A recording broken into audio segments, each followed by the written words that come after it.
All right, and we are live. Good evening, ladies and gentlemen. It is Saturday night, and that means deep dive. I've got Mario here with us, and to let you know, this one is kind of Mario's brainchild. He's the one that asked me the question. That question being basically, when does democracy become a sunk cost? Got it. So When so does Mar- Mario voting accepts become sunk cost? Mario accepts all liabilities for this broadcast. Got it. Perfect. Okay. Now, like I said, Mario gave me the idea. He was kind of the seed of the concept, but I did a lot of work on this on the presentation for this evening. I hope you guys enjoy it. Before we get into the presentation, okay, we're still waiting for the end of the month before we're back in the Rumble program. So if I wanted to make this an exclusive, we'd be going to locals only, and not Rumble only, locals. So we're gonna stay on YouTube tonight. We're gonna stay on. Well, I thought we were on X. Apparently, we're not on X, so I'm gonna have to fix that later. Anarchy. Uh, Anarchy. I haven't seen you in a while. Welcome back. yeah, no shit. Good to see you, brother. I hope Yep. I hope you stick with us. I don't think you've gotten a chance to watch one of the deep dives because I know you don't do Rumble. Uh, I wish you would, but I understand. I You've understand been in the reasons why you don't. you've been in jail, Anarchy. Did you fight the law and the law won? Is that what I happened? hope not. It's okay. But We like I host was jail. saying, We since host we jailbirds on this can't go program. behind Rumble Premium's paywall tonight, we'll stay live on all the other platforms. And Anarchy, you can stick with us. I've got a song for tonight. It is not directly related to the topic, not directly, but I want you to think about the song. I want you to think about the message because it pertains to why the topic of this evening is so direly important. Okay? So I'm going to go ahead and run that unless you got Whoa, something else, whoa. Mario. Yeah. Whoa. Hold on now. Hold on. So I'm thinking it's also 11. It's 11 a.m. on the east coast of Australia. So if Jiggly Plum would make an appearance, that would be welcomed. Okay, since we're going to be on YouTube tonight, and also it's you know what this is kind Here, of just a I'll reaction. What's that? go ahead. Yeah. So the reason we're doing this, the reason we're doing this deep dive, okay, is we're both 45-year-old white men, natural born citizens who've participated in the electoral process. All right, ever since we were of age to do so. And it's kind of like we're at that like at the halfway mark here in our lives, or at least hopefully. Okay, I might be at 2/3, and I'll take that. Okay, but for what good has it done? Okay, have we seen any type of like American Renaissance? All right, in our lifetime, I think we saw like an inkling of one. Okay, one that we hoped for and one that we were promised, and it never quite panned out. What we have seen in our 20 27 years ish, okay, of civic participation, all right, in voting and in the democratic process has been essentially a slow, measured decline in the overall state of the country, in the overall livelihood of the people, in the overall expectations of a citizen, in the degradation of what even a citizen is at this point. Okay, and I think it's time to circle back, as Jennifer Sacchi would say. All right. And let's make an assessment of where we are right now regarding electoral politics in the United States. Okay. Would you say that's a fair assessment? Cristobal. I would. Okay. I would. And I would even go so far as to say if you've lost faith in the elections, nobody can blame you for it. I'm going to make an argument tonight that you should still go vote. But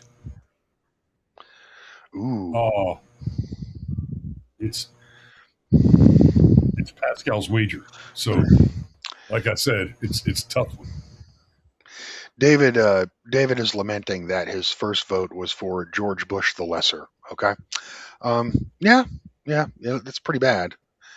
My first vote was in the Democratic primary in New Hampshire. Yeah, I used to be. I was a libtard when I was a teenager. Okay, and then I snapped out of it like in my early 20s. Yeah, my first ever vote was for Howard Dean in New Hampshire to be the Democrat nominee. Holy shit. Yeah. Yeah. Yeah, my Fucking first vote was also, well, it was on the W ticket. I voted for every Republican except George Bush. something I just left the president blank. low key ballot spoilage. Yep. And I'm sure Very Patrick nice. remembers me saying it. You can't trust the son of a bitch. His eyes are too close together. It's true. It's true. Physiognomy is real. Okay. It's not pseudoscience. It's real. You can tell if someone's a good person by looking at them. Okay. Yep. 99% of the time, and that 1% are trained psychopaths. Okay, and beware. Well, I won't. I'm going to push back on you a little bit, just a little bit here, because what you just said was you can tell if someone's a good person. No. You can tell if somebody's a bad person based on physiognomy 90% of the time. And if they don't fall into the this is obviously a snake category, then you got about a 50-50 shot. None of those odds are great. But we Fair take every little bit of DR we can manage. The negative is not proof of a positive. I got you. Okay. Yeah. Okay. So Fair enough. All right. And like I said, I picked this song for tonight because the stakes are actually high. And we're talking about election trust, election faith, election security in a midterm when turnout, especially for conservatives, is traditionally very low. It's not the numbers aren't great. That said, okay, the historical patterns aren't great. That said, this year there are some things we'll get into a little bit that I can take a white. I'm not saying I can tell you the Republicans are going to win the midterm this year, but they're in much better shape to win the midterm this year than they should be. Speaking on historical patterns and traditions, and frankly, if not for the other thing, their inability to deliver on promises, they would be in line for an absolute sweep. Right? If they hadn't done such a piss poor job of committing to the agenda over the last year and a half, we might actually be looking at the end of the Democrat Party. But they shat their beds on that option. Well, yeah, they're not gonna let that dichotomy die, okay? Because we both know they need left foot, right foot, okay? They need the uni party to function, okay? The continuity of government is based off of essentially maintaining a Republican and a Democrat party, a bi-party system, okay? That is required, because you can basically play both sides if you do that back and forth, and then you can achieve essentially permanent hegemony over the body politic. Okay. And people will fall for it every single time, because the terror of not participating, the terror of the unknowns, okay, of not participating at all, of washing your hands of it, is, well, it's Pascal. It's like a Pascal's wager type of thing. But we're going to get into that later. We're going to get into that later in the program. Okay. We're also going to get into the viability of is conservatism even, would it even be a virtue at this point? Okay. And we will get into that later as well. Okay. Because what are we conserving? Right. So David is asking, Chris, what are you drinking? It's black coffee. Same thing I always drink. I didn't take the time to make a fancy cappuccino tonight, so this is just a big old cup of get shit done. I'm drinking a pank drink, okay? And it's because I made margaritas earlier, but there was not enough margarita to fill this glass left, okay? So I decided I would try to marry a blend of essentially a salty dog, which is vodka with grapefruit juice, with the tequila and the lime. It's not bad, but I can I can taste the conflict in the drink. Okay, the tequila is that subtle difference in density between the tequila and the vodka is actually fighting right now. Okay, and potentially creating phases of liquor at the bottom of the glass that could have dire effects. Okay, dire effects for me later. Right. On Good that luck note, with that. well, I also have a pot of coffee that I'm about to plug in. Okay, as a fallback. So Understood. remember that night we were filming that movie, Chris, Cabin Fever. Right. It's like 2 a.m. and we're like desperately trying to wrap up a bunch of shots. Yes. And I'm sitting there drinking beer, and suddenly I tossed the can of beer across the yard, and I'm like, I don't need beer. I need caffeine. Yep. That film shoot, I think, was a bit of a wake up call for everybody on set except for me and Cameron. I don't think the boys fully realized, oh no, we're here to work for 4 days. And we do mean work. I figured it out after 6 years, and I was invested in that shit. Okay.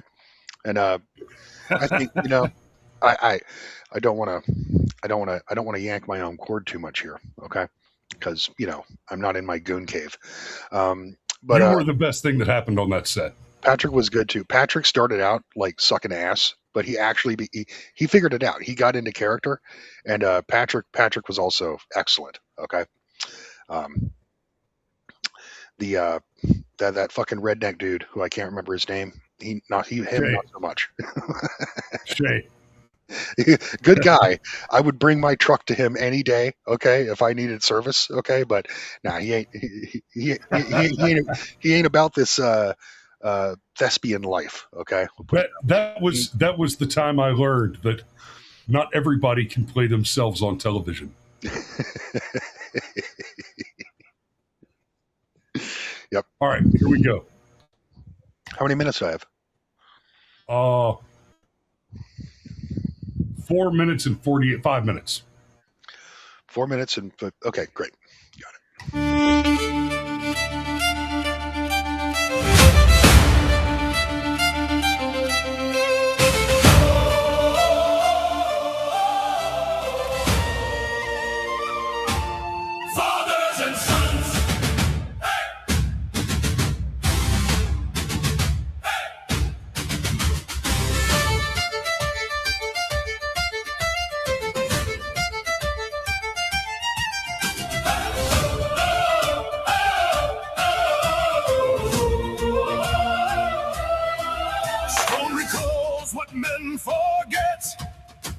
Remembers every flame.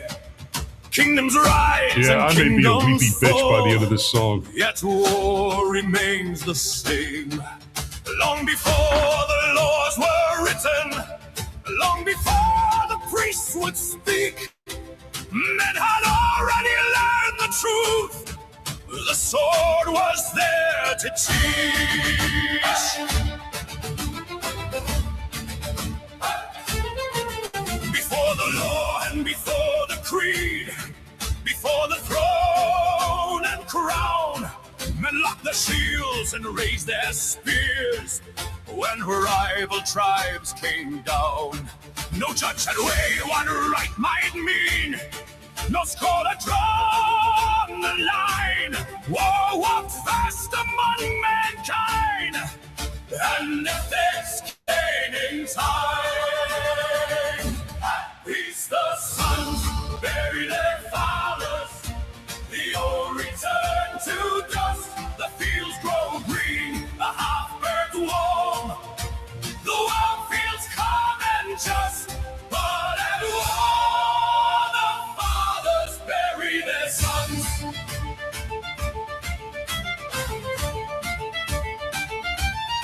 From spears and locks in phalanx walls to cannons split with fire, the tools of war have changed their shape, but never their desire. Each age declares its cause is just. Each banner claims the right, yet every road that leads to war begins the self-same fight. At least the sons bury their fathers. slow, the harvest fills the waiting barns. The quiet rivers flow, more than one. The fathers bury their sons.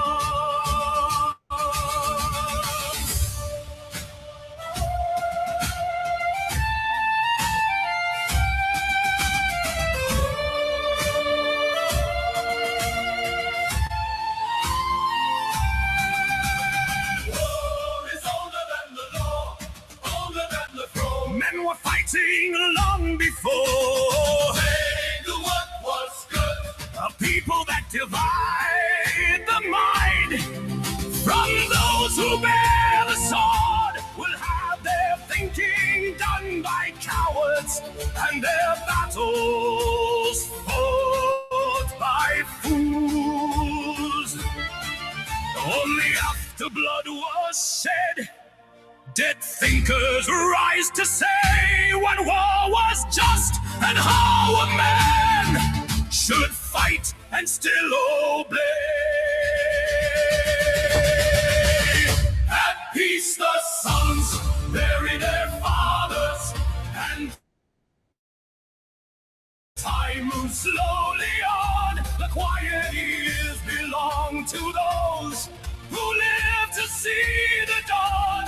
Born at war, the fathers bury their sons. Stone recalls what men forget.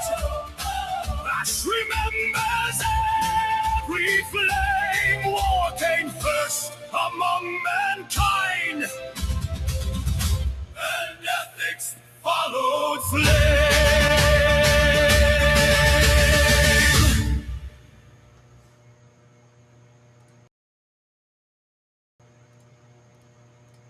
Yeah, when I say that is pertinent to the subject matter tonight.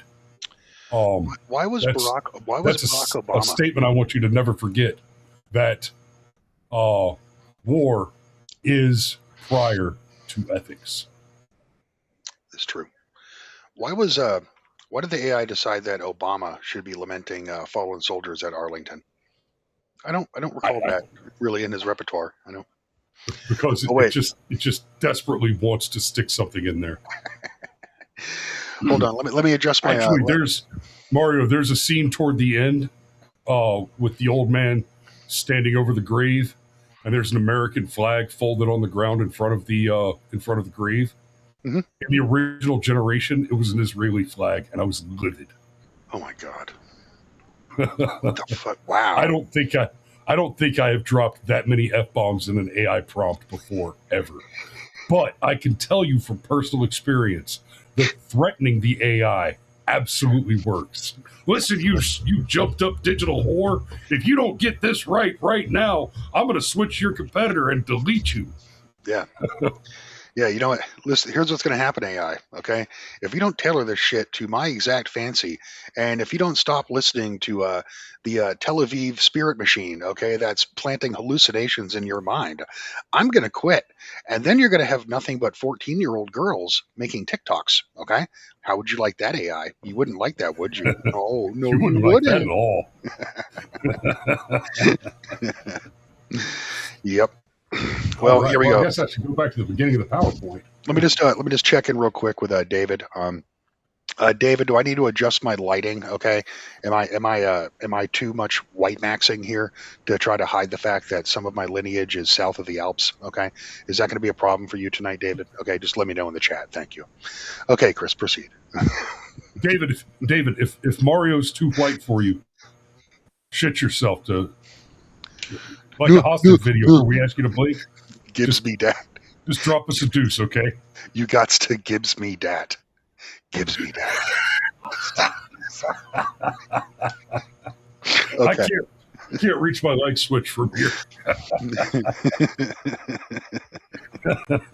So tonight, the burning question: is democracy a sunk cost fallacy?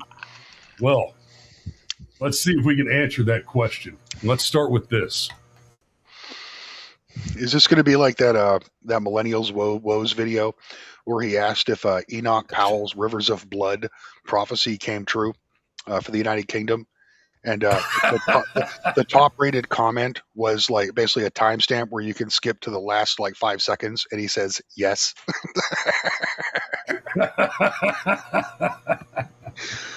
Not quite, Okay. but not far from it. So voting, the issue is not this. I'm going to read from the slides a lot tonight. That's why they're there. No problem. Democracy is not. We can't assume that it's sacred, right? In fact, it is worth noting that our forebears were extremely skeptical of democracy writ large. Yeah. Right. That's why we didn't originally have the direct election of senators, for example. Correct. That's why originally, like that. Okay. Nowhere in the Constitution is the phrase "the right to vote," or even the idea of a right to vote, expressed until the 14th Amendment. The only places you see the phrase "the right to vote" are in the 14th and 19th Amendments, where it says the right to vote shall not be denied to a person based on an immutable characteristic. Of course, in the 14th Amendment, it's based on race, and in the 19th Amendment, one of the greatest mistakes ever in democracy, based on sex. Mm-hmm. And this is a bit of a rabbit hole that I hadn't really intended to go down tonight, but I'll touch it real quick. I want to be very clear about this, and this is something that you should remind people every time the topic comes up. The 14th Amendment did not give blacks the right to vote. The 19th Amendment did not give women the right to vote. Prior to both of those amendments, every single person at the age of majority could vote if they met the related criteria, which is to say they were landowners. Women did not tend to vote in those circumstances because men tended to own the land and have a family. So the wife would be co-title to the land, but originally the idea was that families, right, that the head of the family would vote in the family's interest for a representative that would work in the interest of the state, which would be in the interest of the family. Yeah. Right. If we're going to monologue for a minute, bring our faces up.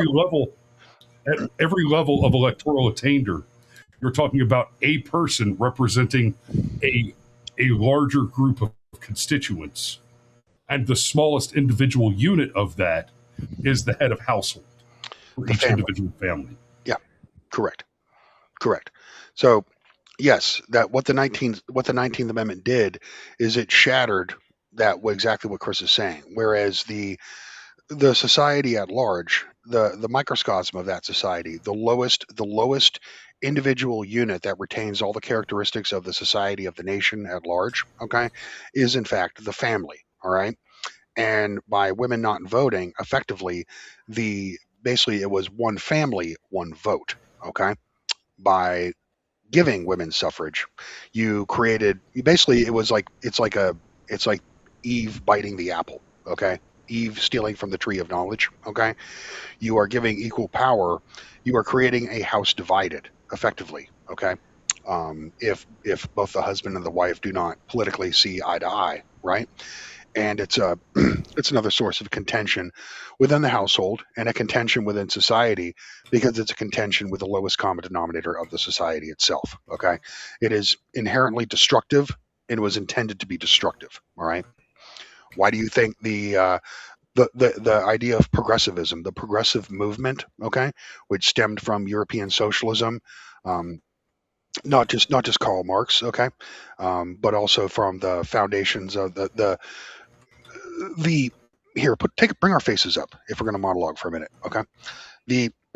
but the ideas from the French Revolution, which was proto-Marxism, okay, the writings of Robespierre, the writings of Marat, okay, yes, that was the seed of progressivism, and under the guise of taking care of the poor, okay, or protecting the poor, or providing social safety nets, they were able to forever change electoral politics in America through emotional appeal to women, to get women to vote against the interest of the household. Okay, and that has caused incalculable damage to this country. Worse than blacks voting, honestly. Okay, worse than non-whites getting the vote. Women getting the vote was the worst possible thing that could have happened, and it has done the most damage to discrediting, okay, or turning democracy into every 4 years, it's an existential crisis where we have to figure out if women are happy or women are not, if women are going to pull the fucking plug on society, or if women are going to vote to uphold what we have, right? And honestly, that's why we have the DSA now. That's why we have Democrat Socialist of America. And it's because so many women from our generation, specifically the millennials, okay, or the last of the Gen Xers, the first of the millennials, right? There is a coming epidemic of women hitting menopause who never had children, who are within our generation, okay, and they are going to have nothing left to do but to try and wield political power to destroy a society which gave them exactly what they wanted, but in reality it wasn't what they wanted. It gave them exactly what they were told they wanted. Yeah. Mm-hmm. Yep. All right. I'm going to attempt something. What the hell? I'm going to attempt something here and see if it works for me.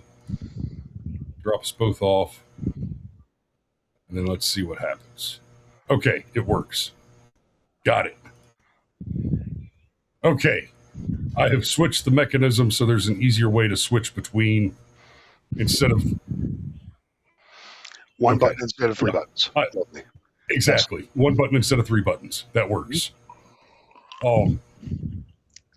So I need to do a little experiment later offline when I need to play with that some more, because another thing has changed here and now I need to understand it better. Anyway, so it is a lie historically that women couldn't vote, blacks couldn't vote. What happened with the 14th and 19th Amendment is they basically said that we're getting rid of all the requirements. Now, the last actual law was 1856 on the requirement for property ownership. That was North Carolina that let go the last one. And if I'm not mistaken, North Carolina is pretty lefty now. It's a purple state. Yeah, they don't make a lot of headlines. They're kind of a quiet state politically, normally. But anyway, there's a lot of states that Obama flipped from red to blue. Okay, particularly in the South. North Carolina was one, and Florida was one. Okay, whereas now Florida is the new Texas. Okay, in regards to it essentially being a Republican bastion.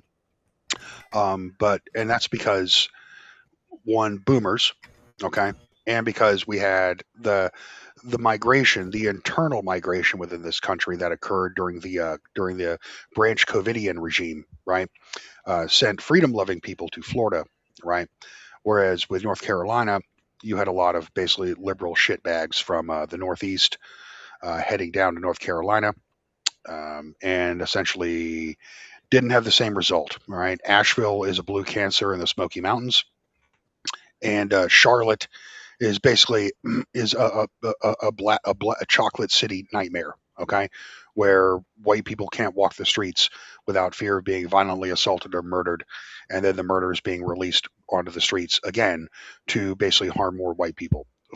Charlotte, North Carolina, is effectively a PvP zone right, where black people get to function on God mode and white people effectively begin as level ones every single day.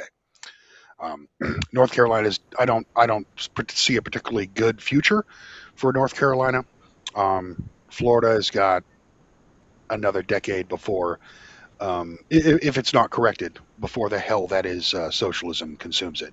But Florida will be one of the last stands. So the issue is not civic mythology. The issue is leverage. Okay, so it's not like we're not going through the motions here. All right, maybe for like religious purposes. All right, or for like just performing some sort of rite. The reason you vote is because you are trying to utilize power.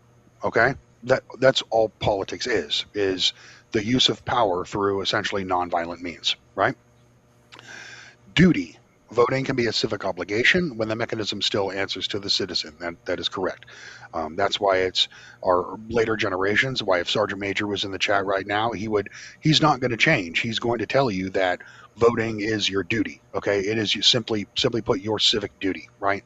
Because he is kind of holding that torch of our ancestors. Okay, from times before the browning of America, right? Whereas for younger generations, like it says, if the mechanism no longer answers to the citizen, then it's in doubt whether or not you have a duty to vote. Okay, perhaps you have a duty not to participate. Next, we have triage. Now, hang on before we get to triage. Mm-hmm. I am one who believes that voting is a civil duty that you have. It is a responsibility that you have. I hold to that. Now, that said, a lot of what we're going to be talking about tonight is whether or not voting is worthwhile, whether or not the elections retain legitimacy based on a lot of controversy that's cropped up over the last, especially the last 10 years. And there is a very reasonable position, a very reasonable argument to be made that your vote no longer counts because there's so much just horseplay and gamesmanship and fraud going on that the elections have lost their meaning, their integrity, and that the people have lost faith in those institutions. And those are all very fair arguments, and we'll couch those as we get there. Another thing, we're going to touch on it a little bit more, but this is more about elections themselves. But on the point of leverage, I think you absolutely have a duty to vote, and we'll hit this a little harder in the Pascal's wager section. I think you absolutely have a duty to vote so long as it gives you leverage to work with. Another major concern, and this is something that's going to hurt the Republicans in the midterm this year, is it is more and more apparent every day that a Republican at best slows down a dangerous Democrat at best. Yeah. Essentially, still valid. Their feckless inadequacy has deteriorated the leverage that you're supposed to command through your vote. Now let's do triage, Mario. Yeah, triage. So voting can be harm reduction when the choices are ugly but still meaningfully different. Okay. Well, a great example here. Well, actually, let's back up a second here as far as the duty thing. Yeah, I do agree with you. Okay. I believe that if you are intelligent, okay, and if you are informed of what's going on, then yes, you have you fucking yeah, we're not going to include the behind the scenes segment of this slide. All right, you got to be on Rumble exclusive. You got to pay $10 a titty, okay, if you want that shit. All right. Anyway, so anyway, right. So yeah, I mean, I still do. I still participate. I still vote every cycle. All right, and not only that, but all the boomers in my cul-de-sac, they know me, and they know that I kind of know what's going on. Like I'm the politics guy, right? So I fill out the sample ballots, and I basically tell everyone who to vote for. So there's like 13 people who vote basically with my vote. So essentially, I control 13 people. So I am I am the most minor and insignificant of a politician, if you will, but I still have that mild perk. All right. And a lot of times they'll ask me like, who are these fucking guys? I never heard of these guys. Why aren't we voting for like Corey Mills or whatever? And I'm like, because we have to primary the fuck out of these people. Do you understand me? We have to primary the fuck out of everyone. This is the only chance we have to actually have leverage over the Republican Party is by throwing out every motherfucker who's been there for like a decade or more. Okay, that's outrageous. We have to get rid of the bad blood. Aaron Olson says Mario is a community organizer. Yeah, you're fucking right. Yes, I am. Okay? Just like Mario, just like the O'Banny. Republican barber of Fleet Street. Getting rid of that bad blood. They call me. That's right. Around, I walk my Chihuahua around the block. They call me Boss Tweed. Okay, they're like, Mario, did I vote hard enough? I'm like, nah. Get a haircut and get back in the booth, boy. You ain't done your civic duty. I'm like, these are my friends. I mean, look, just go vote twice. Okay, it's fine. Like black people don't have IDs. We don't need IDs either. Okay? If you want to vote twice, you got to move to California and get a couple of gym memberships. Yeah, get some California mail-in ballots. Okay, there you go. just passively cast level one magic missile at California every chance you get. Why not? Fuck it. Anyway. So yeah, wow. I do a little community. Mario invoking Tim the Enchanter. I tap to deal 1 damage to target creature or player. Absolutely. Amen. That's what I'm all about. So. Right. So harm reduction. All right. Well, there could be no better example of this than our last presidential election. Okay, with Trump and with that horrific woman. Fuck, what was her name? Vice President Spit Roast Harris. Kamala. That's right, Kamala. Yeah, right? Camel Toe Spit Roast Harris. So yes. Now people be like, oh Mario. You're a migger. You're a maggot. You're a migger, right? And it's just like, oh, fell for it again, Mario. And I'm like, no. You don't understand. Like voting for Trump actually was logical if you look at democracy through the perspective of triage. Okay, because I knew that voting for Trump would end 20 fucking million illegals in 4 years. Okay. Yep, corporate America is still gonna get their H-1Bs, okay? Yep, that's already baked into the fucking cake, no matter how much you fucking hate it, all right? But at least we're not gonna have 20 fucking million illegal immigrants in 4 years again, right? So it stops the hemorrhaging. So yes, I do not regret voting for Trump 3 times, all right? Am I a fan of President Trump right now? Fuck no. Okay, the man has disappointed me to the point of near black pill delusionment. Okay, however, nothing mattered more to me than the existential horror of seeing the southern border every single day of the Biden administration, and essentially looking at the goddamn Orokai have torn through the gates of Fells Deep. Okay, and are rushing into the lands of Gondor and shit. All right. Yeah, Mario, you're a fucking nerd. Does everything have to be some kind of goddamn sci-fi fantasy allegory? Yes. Okay. Yes, because then you'll understand it. All right. But yes, triage. And if you don't appreciate it, read more books. Trump 2024 was absolute 100% triage vote for me. All right. And next, capitulation.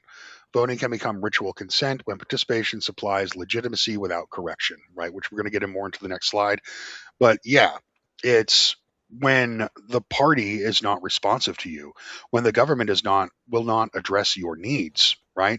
When the government is dismissive of you even, or when you get Democrats in power, when the government is actively hostile towards you because of your immutable characteristics, okay, or the fact that you have achieved a modicum of success in an ever shortening ladder, okay, that is pulled up further and further, rung by rung, every fucking day, so that the common people can never get ahead, okay? Yes, that can be blackpilling, and then it just turns into a I'm just going through the motions, like someone who basically participates in the sacraments, but who doesn't believe. Okay, which is a cardinal sin. And once you get to that point, your vote is subsidizing the illusion of legitimacy. And I believe that's the next slide. Nope, 2 slides, but whatever. Oh, I added a slide because I thought, okay, we're comparing the whole system to the sunk cost fallacy tonight. So I guess we need. I know most of our audience probably has at least a passing familiarity with the concept, but we might as well go ahead and spend a little time on it. The sunk cost fallacy is the mistake of continuing an investment because of what you have already spent, rather than what the next dollar, hour, or vote is likely to produce. Now, to be clear, you're only caught in a sunk cost fallacy when there is not a clear win condition, and you're just sending good money after bad. Okay, there can be and are many situations where you've dug yourself a deep hole, and the only way out is through. Basic combat training is one of those. You don't want to be the guy that gets recycled. You don't want to screw up and start over. You want to get out of there as quick as possible. Right.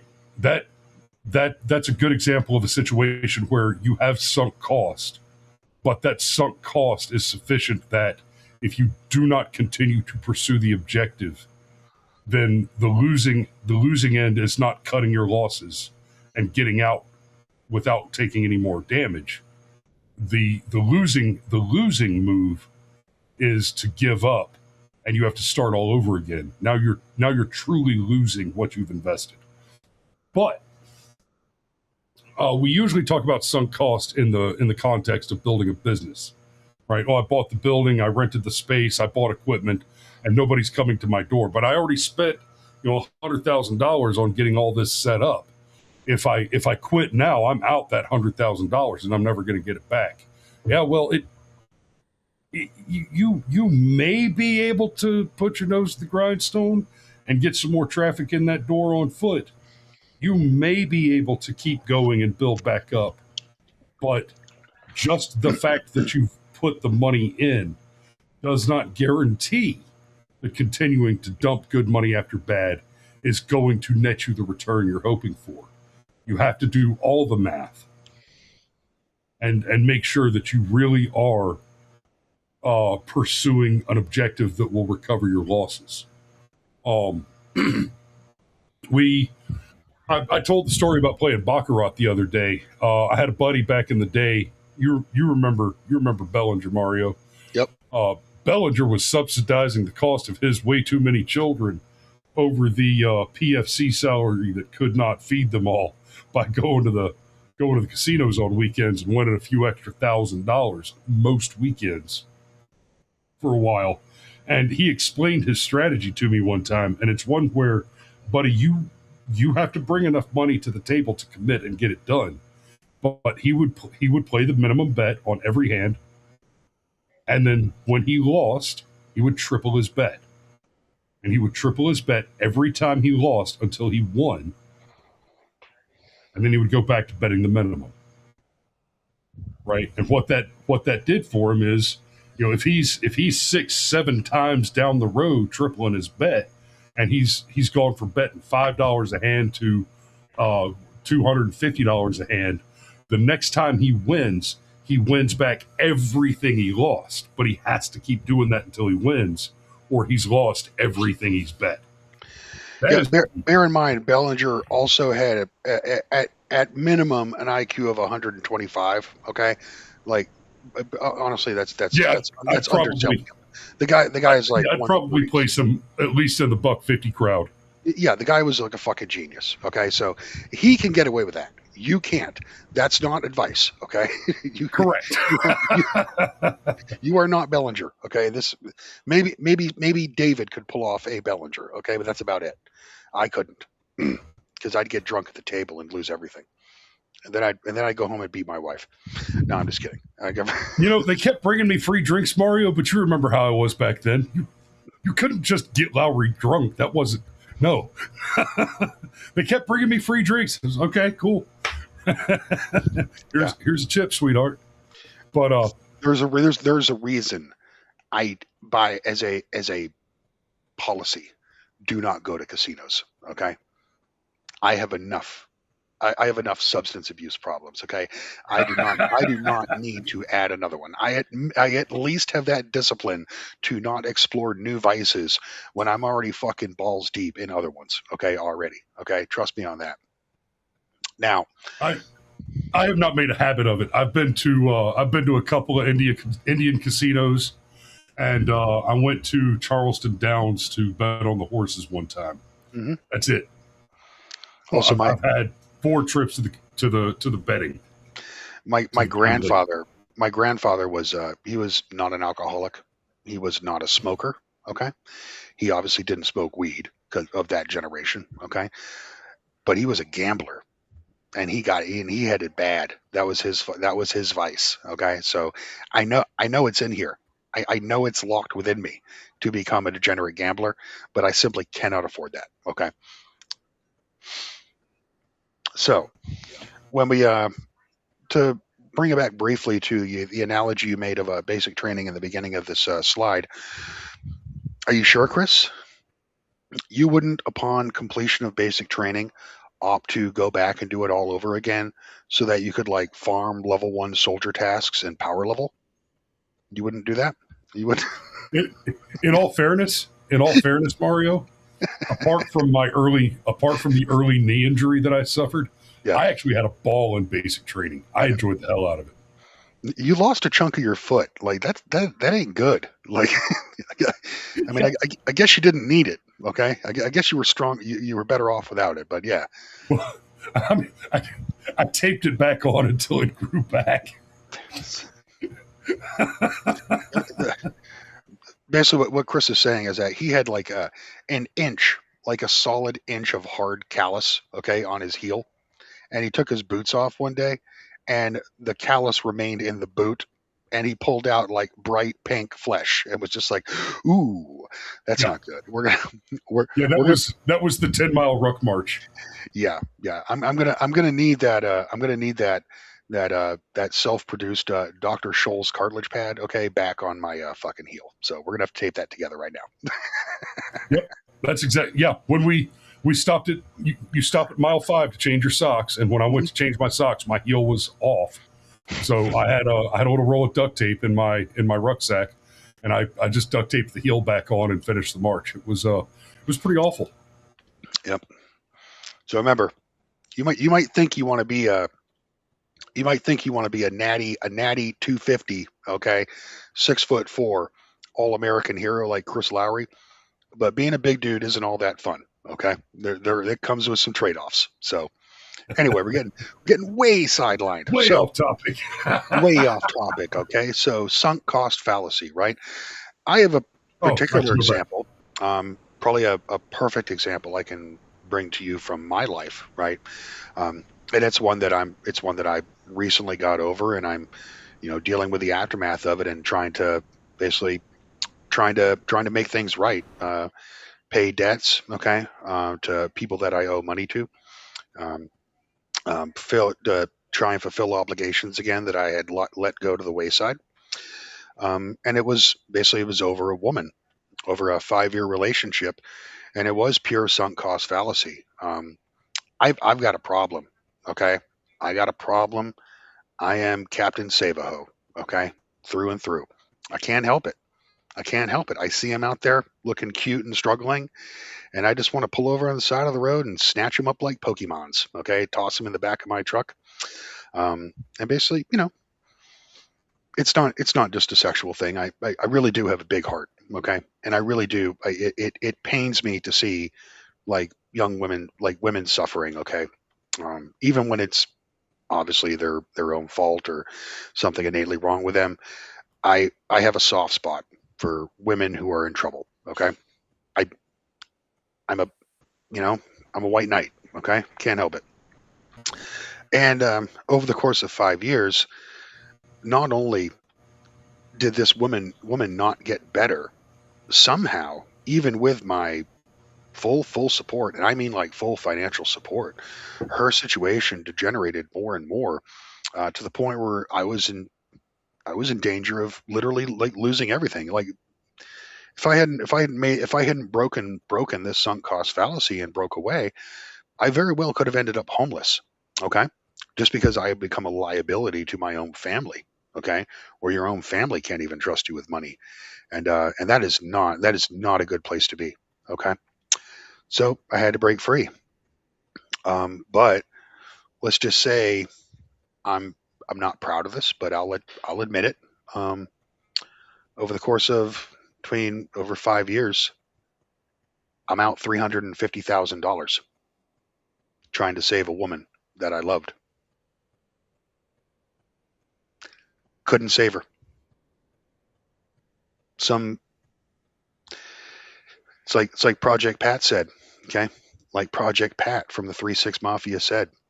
Don't save her. She don't want to be saved. Don't save her. She don't want to be saved. Sometimes it do be like that. Okay. So, cautionary tale. Aaron Olson says, Mario, you do get the pretty women. Not as hot as that cute little Texas piece, okay? That you got about to be on your side there, Aaron. Okay, yeah, we watching you, playa. Okay, we see you. You know, I've been told she's hot, but I haven't seen any pictures. Well, the only pictures I've seen are the ones where like Aaron was stalking her, and I get kind of like grainy footage from odd angles. Okay, but hey, man, you know, hey, I ain't here to hate on your game, Aaron. All right, I can recommend some very effective body worn cameras. Oh, so sunk cost fallacy. Don't keep sending good money after bad. Oh, the lesser of two evils dilemma. What I was talking about earlier with leverage, and related to what Mario was saying about triage in 2024, I can give the Republicans this much credit right now, but barely. They represent the lesser of two evils. They represent the lesser of two evils at this point. A few years ago, I would say that the Republicans are weak and the Democrats are evil. I think that today calling the Republicans merely weak is giving them a little too much credit. They have fallen far too far from where they should be. And that we'll get into the ratchet in a minute on how that happened. But I don't vote, just like I put on the screen there, I don't vote Republican because I think they are virtuous. I used to. And in fact, I think they used to be. At least more so than the alternative. I vote Republican because I expect them to destroy the country more slowly. Well, that is becoming less true. And there's something going on right now. I think all the shit that's going on with like Tucker Carlson, Candace Owens, Marjorie Taylor Greene. I think the Democrats had us exactly where they wanted us with Obama versus McCain. They had a charismatic, Luciferian character in Obama. An articulate Negro, as Joseph Robinette Biden would say. Correct.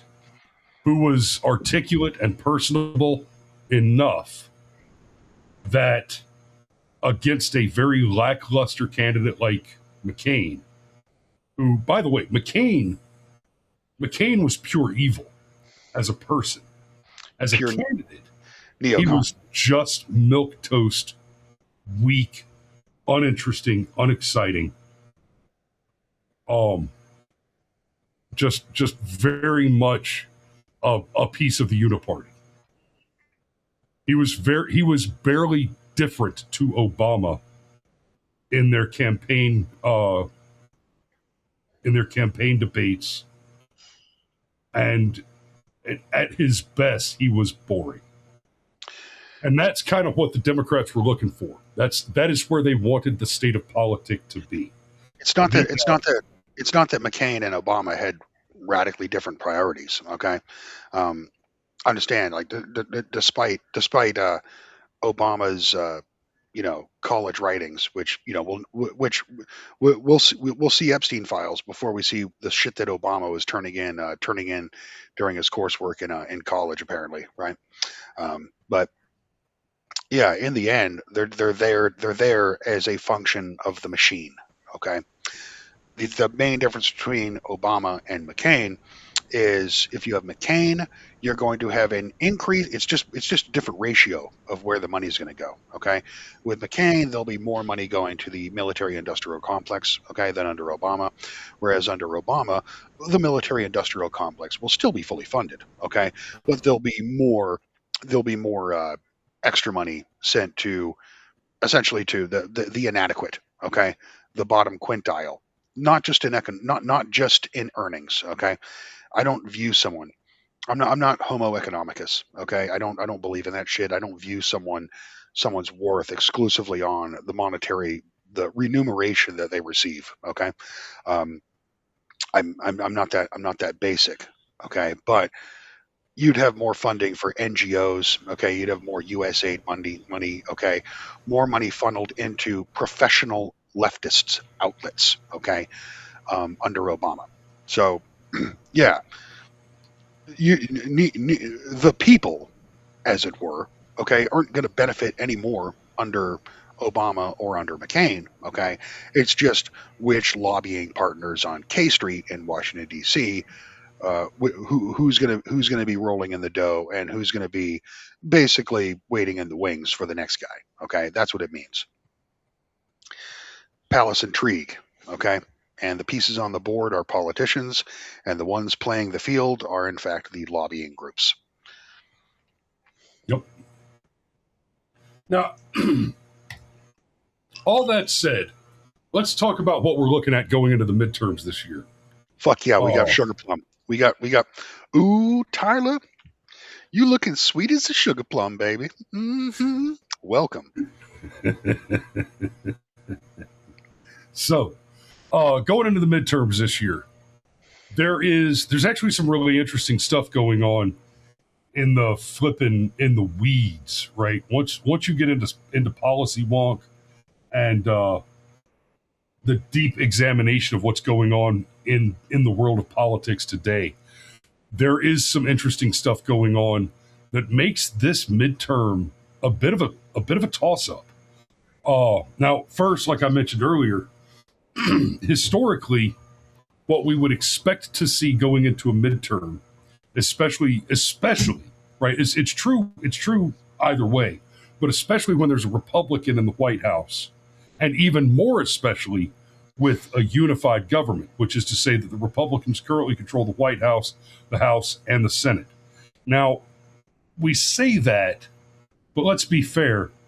Let's recount the great victories of having a Republican president, Senate, and House. Okay, that's what I was about. That's kind of what I was about to talk about. Is we barely have the Senate,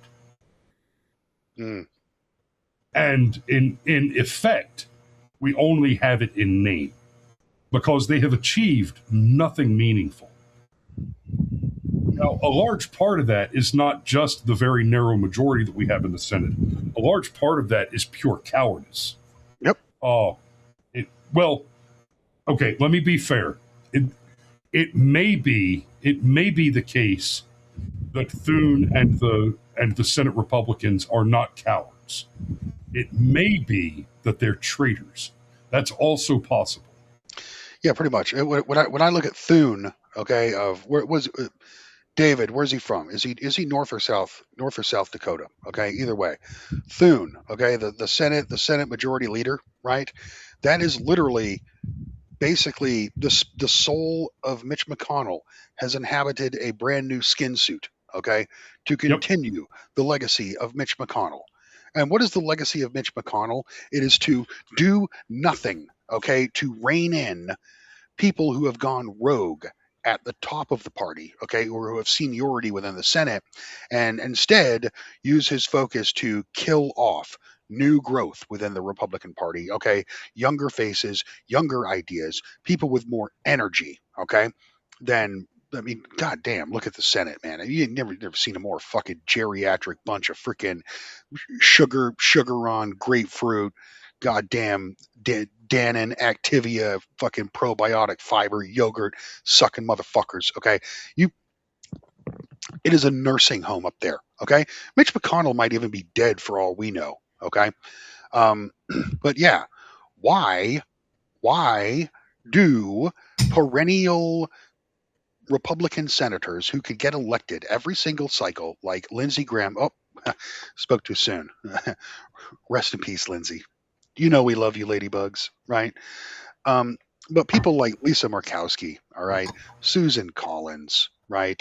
That Cassidy's gone, Tillis is gone, but they're gonna do as much damage as they can before they leave, right? But yeah, it's like these people have to age out or just freaking die to get them out. Whereas all Mitch McConnell would have had to do in the last 20 years, oh, you're a rogue senator who can't get with the party line. Guess what, buddy? I control the re-election money. You get no money.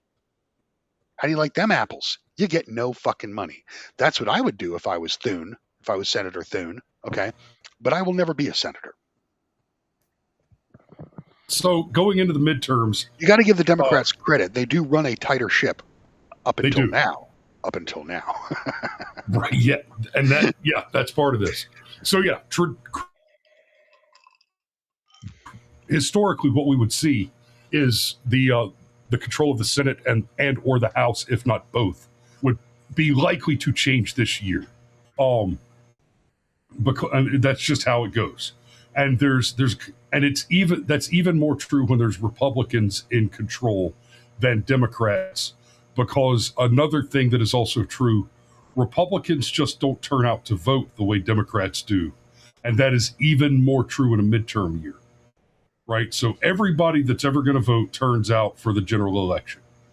And then in the midterms, the Democrats lose a lot of their turnout, but not nearly as much as the Republicans, right? The Democrats tend to lose around 30% of turnout against the last general every midterm.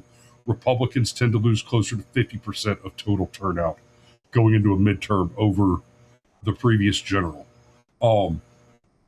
And that's been pretty historically consistent. Not dead nuts, but pretty consistent.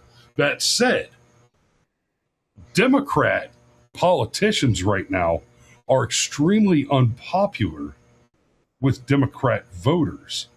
And then they have another problem: the infiltration by the DSA, the Democrat Socialists of America.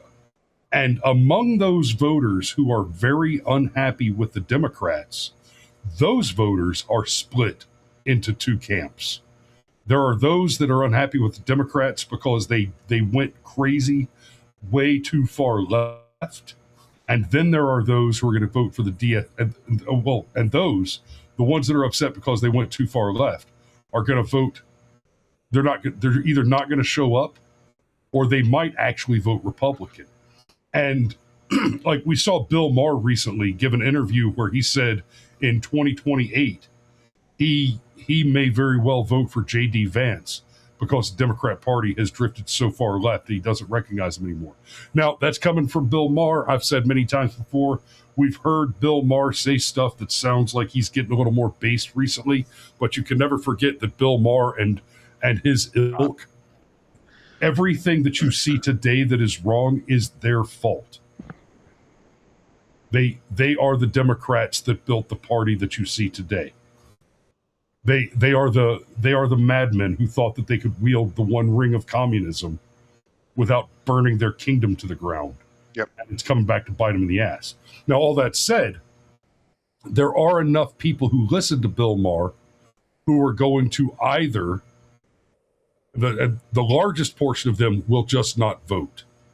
A tiny portion of them might vote Republican or cast some independent left libertarian spoiler candidate, third party independent type of vote.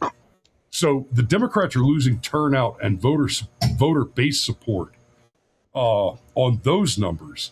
And then, of course, you've got the DSA, where the Democrats who were super on board for Kamala are super pro tranny, love is love, believe the science, all that, love is love, believe the science, exterminate Israel for the Palestinians, all those guys, they're going to vote for the DSA candidates. And you're kind of seeing with the DSA something akin to what we saw with the Tea Party back in 2010. Yeah. But they're drawing off a lot of support from the regular DNC. They're not yet drawing off as much support as the Tea Party did in 2010, but I think what we're going to see is they'll be more akin to 2010 Tea Party numbers come 2030, right? Well, the next midterm, because the ratchet never stops. Right. And there's the ratchet, but there's also, I should have mentioned this to you beforehand, okay, so we could have included it in the show, but the concept of the pressure relief valve, okay, that is, democracy also has a built-in function of being a pressure relief valve, okay, for the angry citizenry, right? And if you want to look at that from the lens of the Democrat Party, it's, you have to understand the Democrats never got their Trump. Their Trump was Bernie, okay? Their populist, the populist firebrand, okay, who was willing to go toe-to-toe with the media, all right, who was willing to call out the party shibboleths, all right, who was willing to, talk plain, speak plain, okay, and speak his truth to the public, okay, and had a very, very populist message, right? Bernie was shuttered out of two Democrat presidential primaries by the party mechanics themselves. Okay. We're going to get into that in the slides in a minute, but I'm glad you brought up Bernie.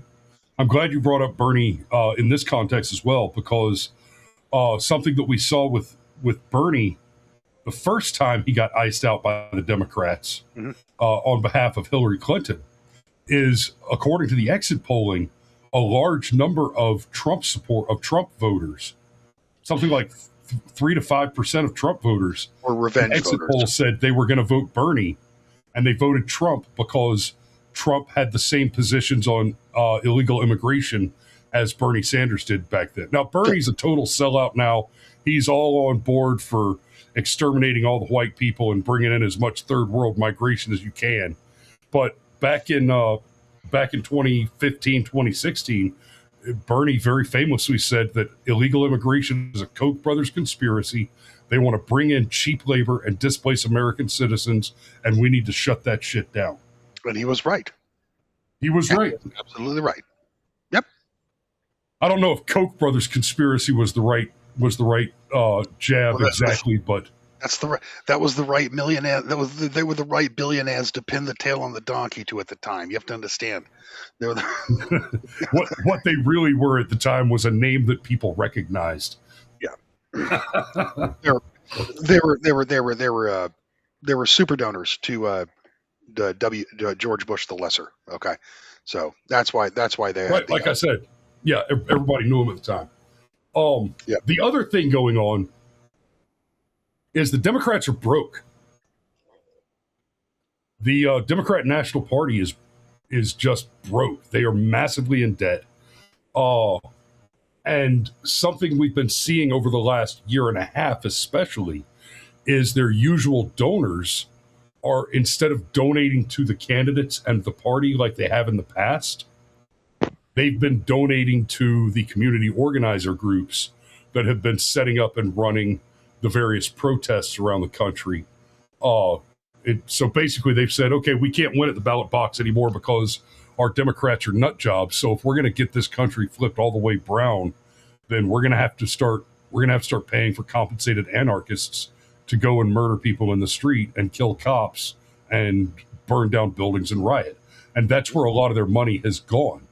Now, let's be fair. Let's be fair. A lot of the debt they have right now was generated in the extremely ill-advised Kamala Harris campaign. I'm going to get a cup of coffee real quick. I'll be right back. Yeah, go ahead. Now, on the other side, we have a House and we have a GOP. We have a House and Senate controlled by the GOP that has failed materially to deliver on the agenda. They have been grossly ineffectual.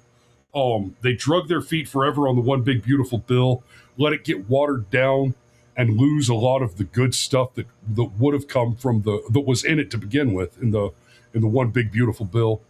And don't get me wrong, I'm not a huge no, that's an understatement.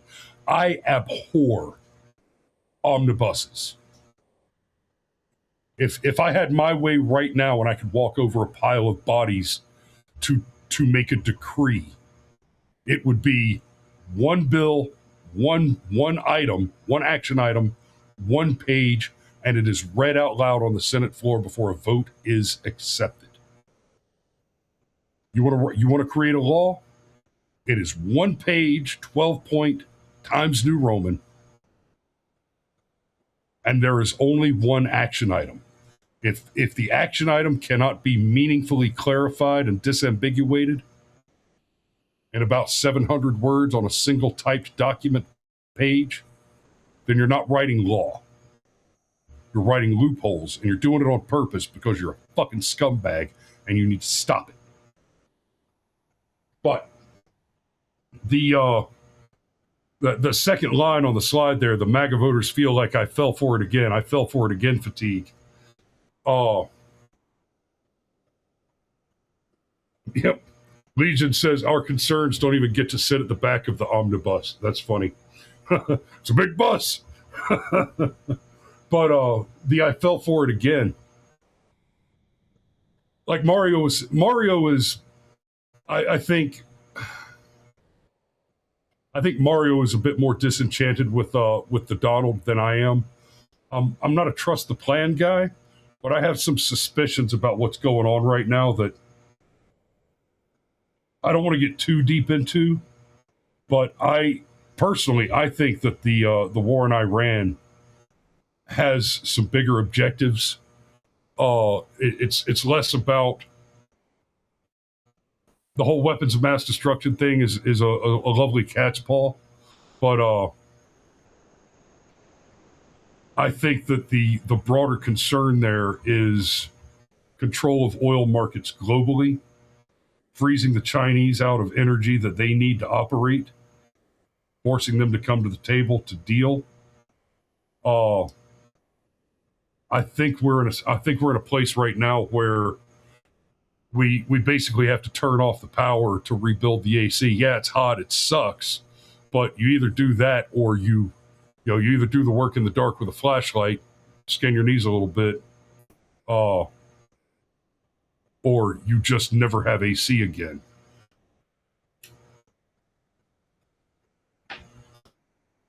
And that greater Israel shit, Mario, I'm not going to relitigate the Israel nonsense tonight.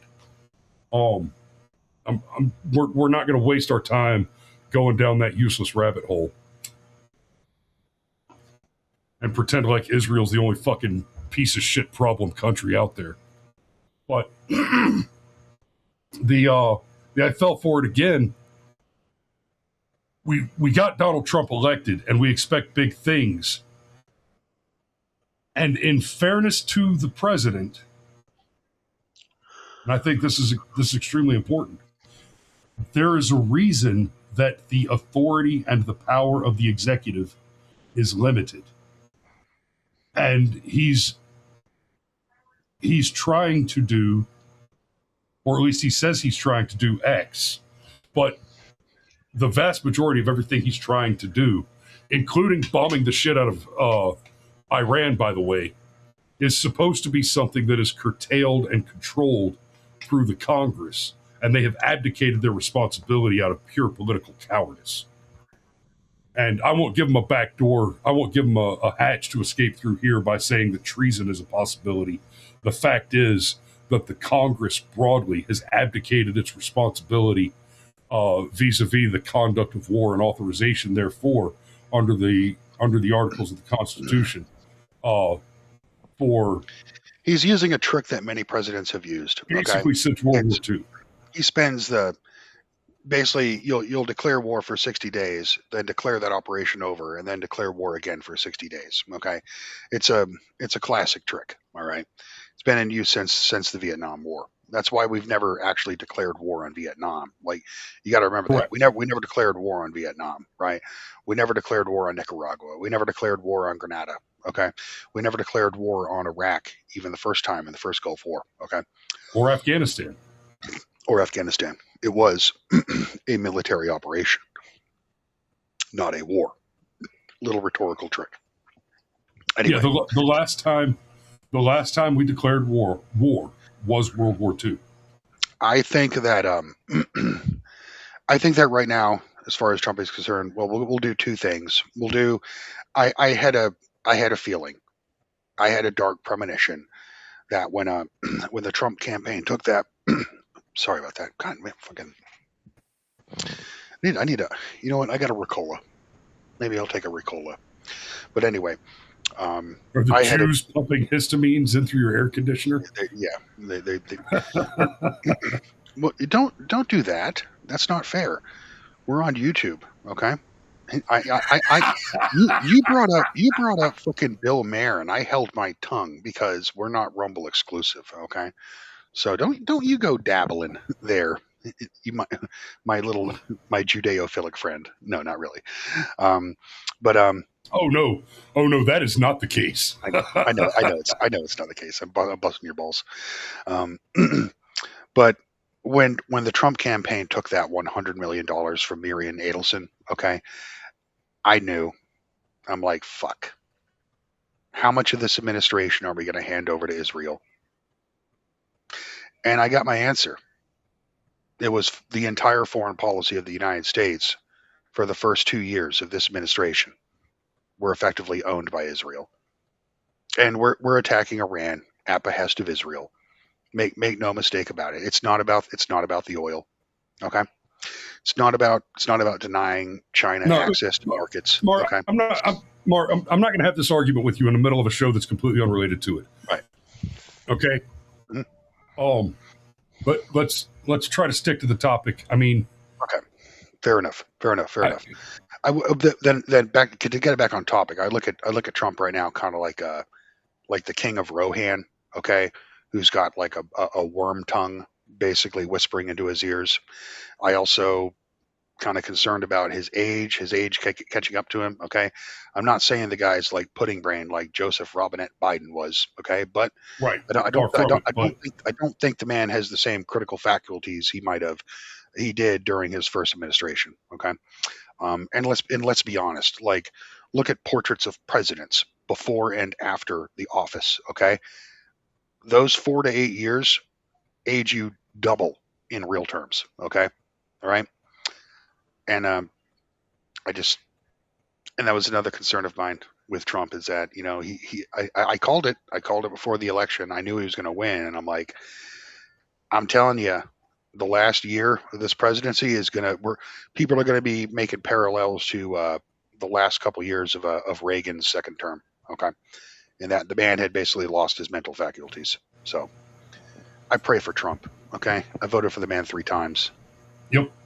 But man, it just hurts to see. It hurts to see it. It hurts to see it going down like this. But anyway, so House and Senate GOP deeply. So let me get back to this. So there's an interesting thing going on. The Democrats are being pressed from outside by the DSA, infiltrating them, and the Republican Party and more importantly, in this context, the Republican voter base is being split by insiders who are bad mouthing everything.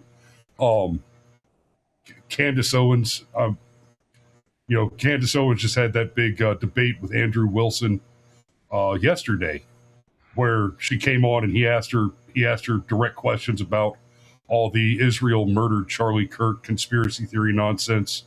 And she didn't just fail to produce evidence to back the claims. She walked them all back. She said, "Oh, well, no, I never said that. What I meant was something else." Or, "Oh, well, that was a joke." No, bitch. How do you expect a black female Democrat that started her career by doxing Republicans for money? Yeah, I know. And who was basically picked up by an Israeli talent agency, just like Erica. Okay, just like Lauren Boebert. All right. Yeah.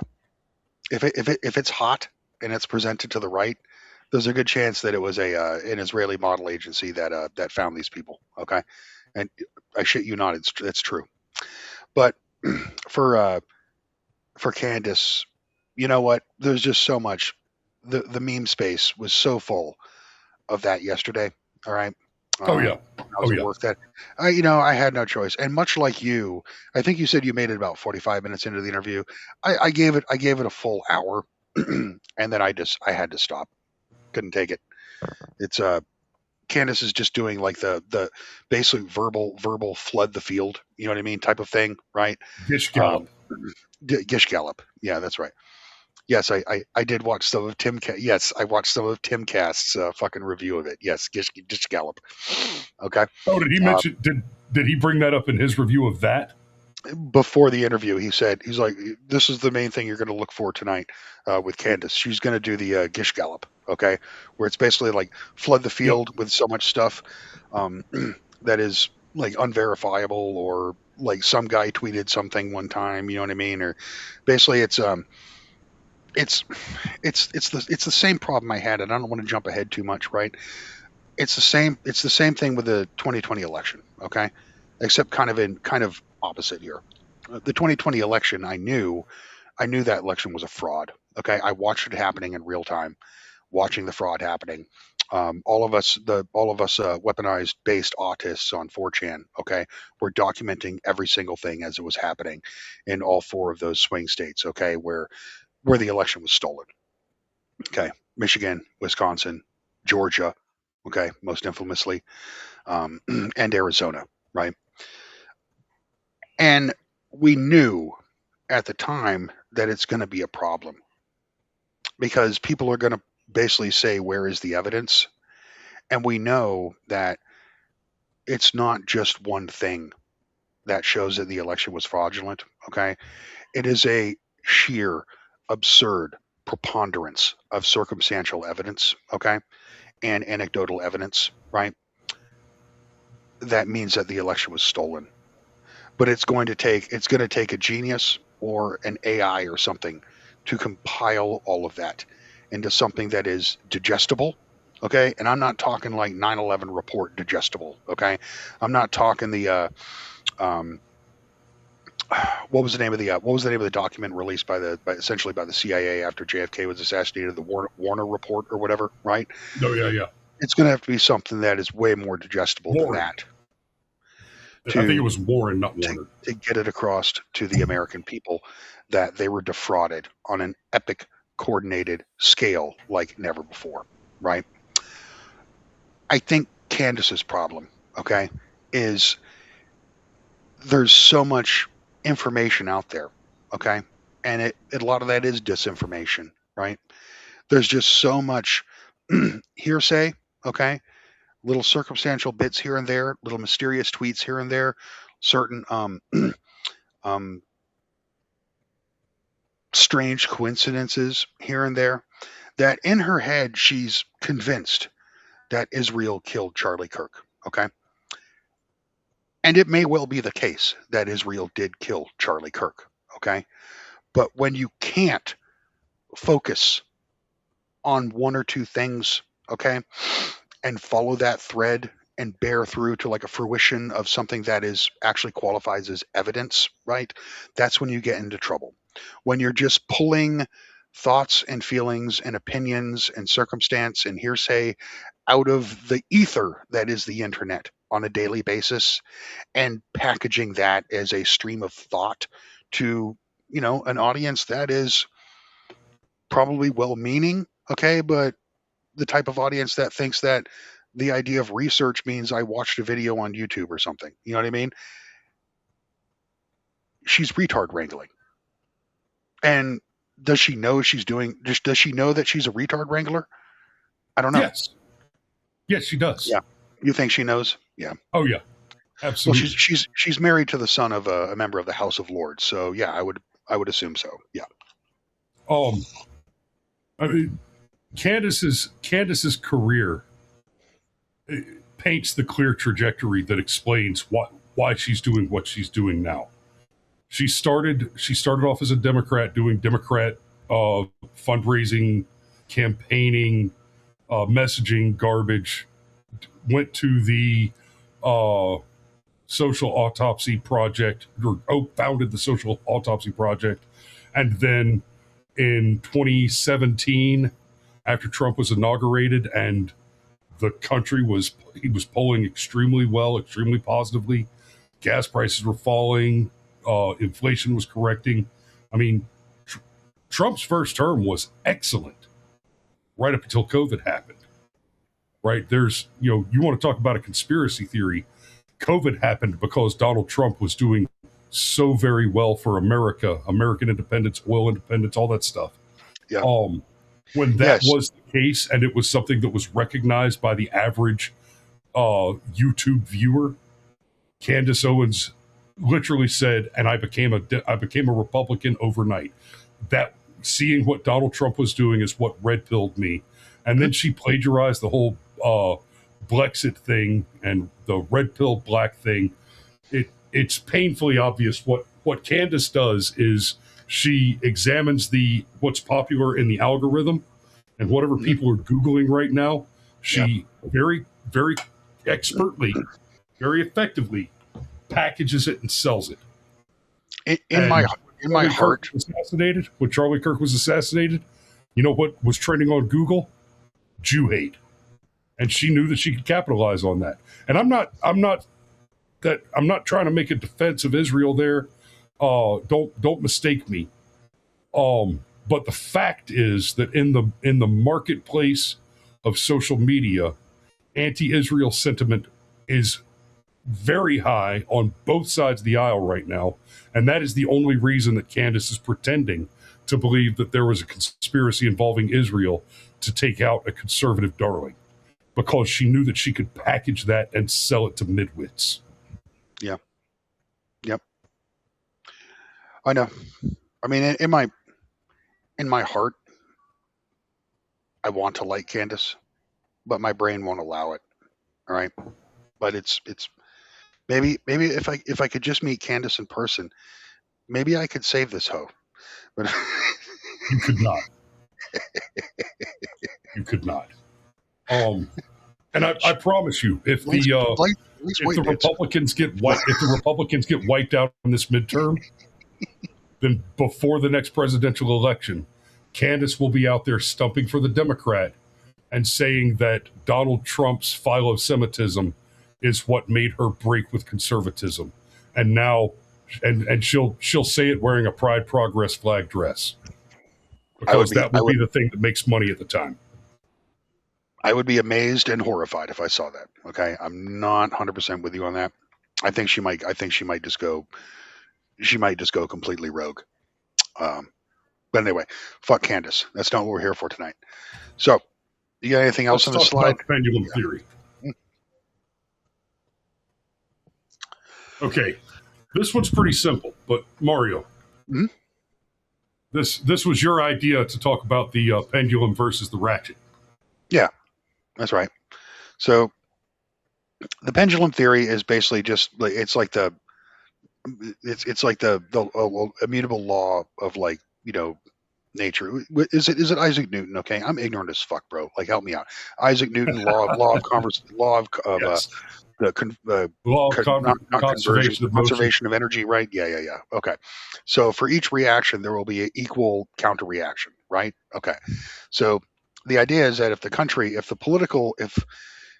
the body politic okay, swings due to circumstances, okay, and instability swings wildly leftward or rightward, okay, then there will, in time, be a correcting measure where it swings with as much force in the opposite direction, okay?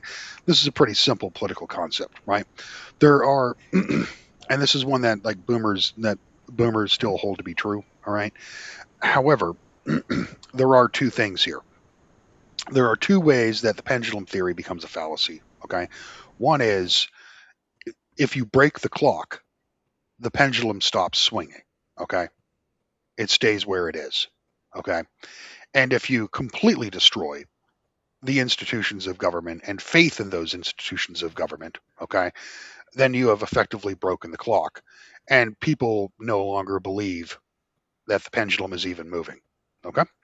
People no longer believe that there is an Overton window that if we can just push it far enough to normalize formerly forbidden thought crime, okay, that we might be able to have that spark of divination in the minds of the NPCs, and once and for all, their eyes will be opened and they will truly see, right? Not if you destroy not if the whole government is destroyed. Not if faith in the government is completely destroyed. Then the pendulum theory becomes a fallacy. Second is if you are artificially weighting down the pendulum when it on a certain arc, then you are also not going to get that natural equilibralizing. Dude, I'm fucking retarded. What am I trying to say, Chris? You will lose that natural equilibrization. Yeah, let's just say equalizing, okay? You'll lose that equalizing force, okay? And that would be what if you intentionally import voters from the third world who are guaranteed to vote left, okay? If you do that en masse, then you have effectively turned the pendulum theory into a fallacy, all right? Or if anything, you have broken it off of its moorings and basically planted that pendulum further to the left, where from whence it can never be returned to the right, okay? So pendulum theory works if you're dealing with like not necessarily homogenous, okay, but at least a stable population year over year, okay, participating in politics. So that's where I am on pendulum theory. Well, pendulum theory works over a much longer time frame than the average political calculus accounts for. If the pendulum swings too far one way, then it swings back so far the other direction that you get the dissolution of the original entity. And when I say that, understand that the pendulum, as long as the state exists, that pendulum is always swinging to the left. And it's when it hits its ultimate, the apex of its arc, and begins to swing back to the right, that's actually when empires collapse. Because maximum far right, maximum minimized government, maximized liberty. Maximum right wing is the abolition of government, correct? Correct. The furthest possible right you can go is the complete and total abolition of government. Anarchy is not left wing. Nope. Pure anarchy is very right wing. The extreme left wing is pure communist dictatorship. Yeah. It's one world government, total global domination, with three classes of people: the leadership, the proletariat, and the intermediate police force. And that's it. It is Leviathan. Right. So the as we talk about that pendulum shifting, this explains how we get to the next. Actually, these slides should have come before the pendulum. They're breaking my flow. Okay. Turnout. Okay, turnout can be used as proof of consent. No, so what we're talking about here essentially is that, as we said in the previous slide, that leverage is greater than liturgy, okay? And that participation in politics is basically so that you can affect power, right? It is not so that you can go through the ritual. What we are saying in this slide is that if you participate strictly in it for the ritual, okay, without having an expectation of leverage, then you are in fact subsidizing a broken system, okay? Unearned legitimacy is a subsidy, right? So turnout can be used as proof of consent even when correction never comes, right? This is the people of the advocates who say that we should boycott the vote, okay? Essentially what they're saying, the premise behind it, okay, the maxim is that when you vote, even if you win, okay, and you know that definition can be fluid. When you vote, no matter what you think you're voting for, you are in fact signing up. You're marking your name on the line, saying that I legitimize this government one way or another because I participated civically. Okay. And then, so what the even when you lose, even when you lose, by participating, you are legitimizing the institution. You legitimize the election. Okay, so the boycott the vote advocates are saying basically clean break strategy away from that. Okay, refuse to vote so that you do not give your name to the legitimacy of this government. Right. And it's kind of like libertarianism, you know what I mean? In principle, it sounds really good, right? But in praxis, like a whole lot of horrible things can happen. You know what I mean? If you don't, well, yeah, big L libertarians are open border abortionists.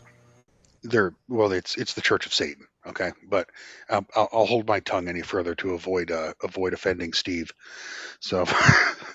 Yeah, don't worry about it. Steve doesn't watch the show anymore anyway. Yeah, that's right.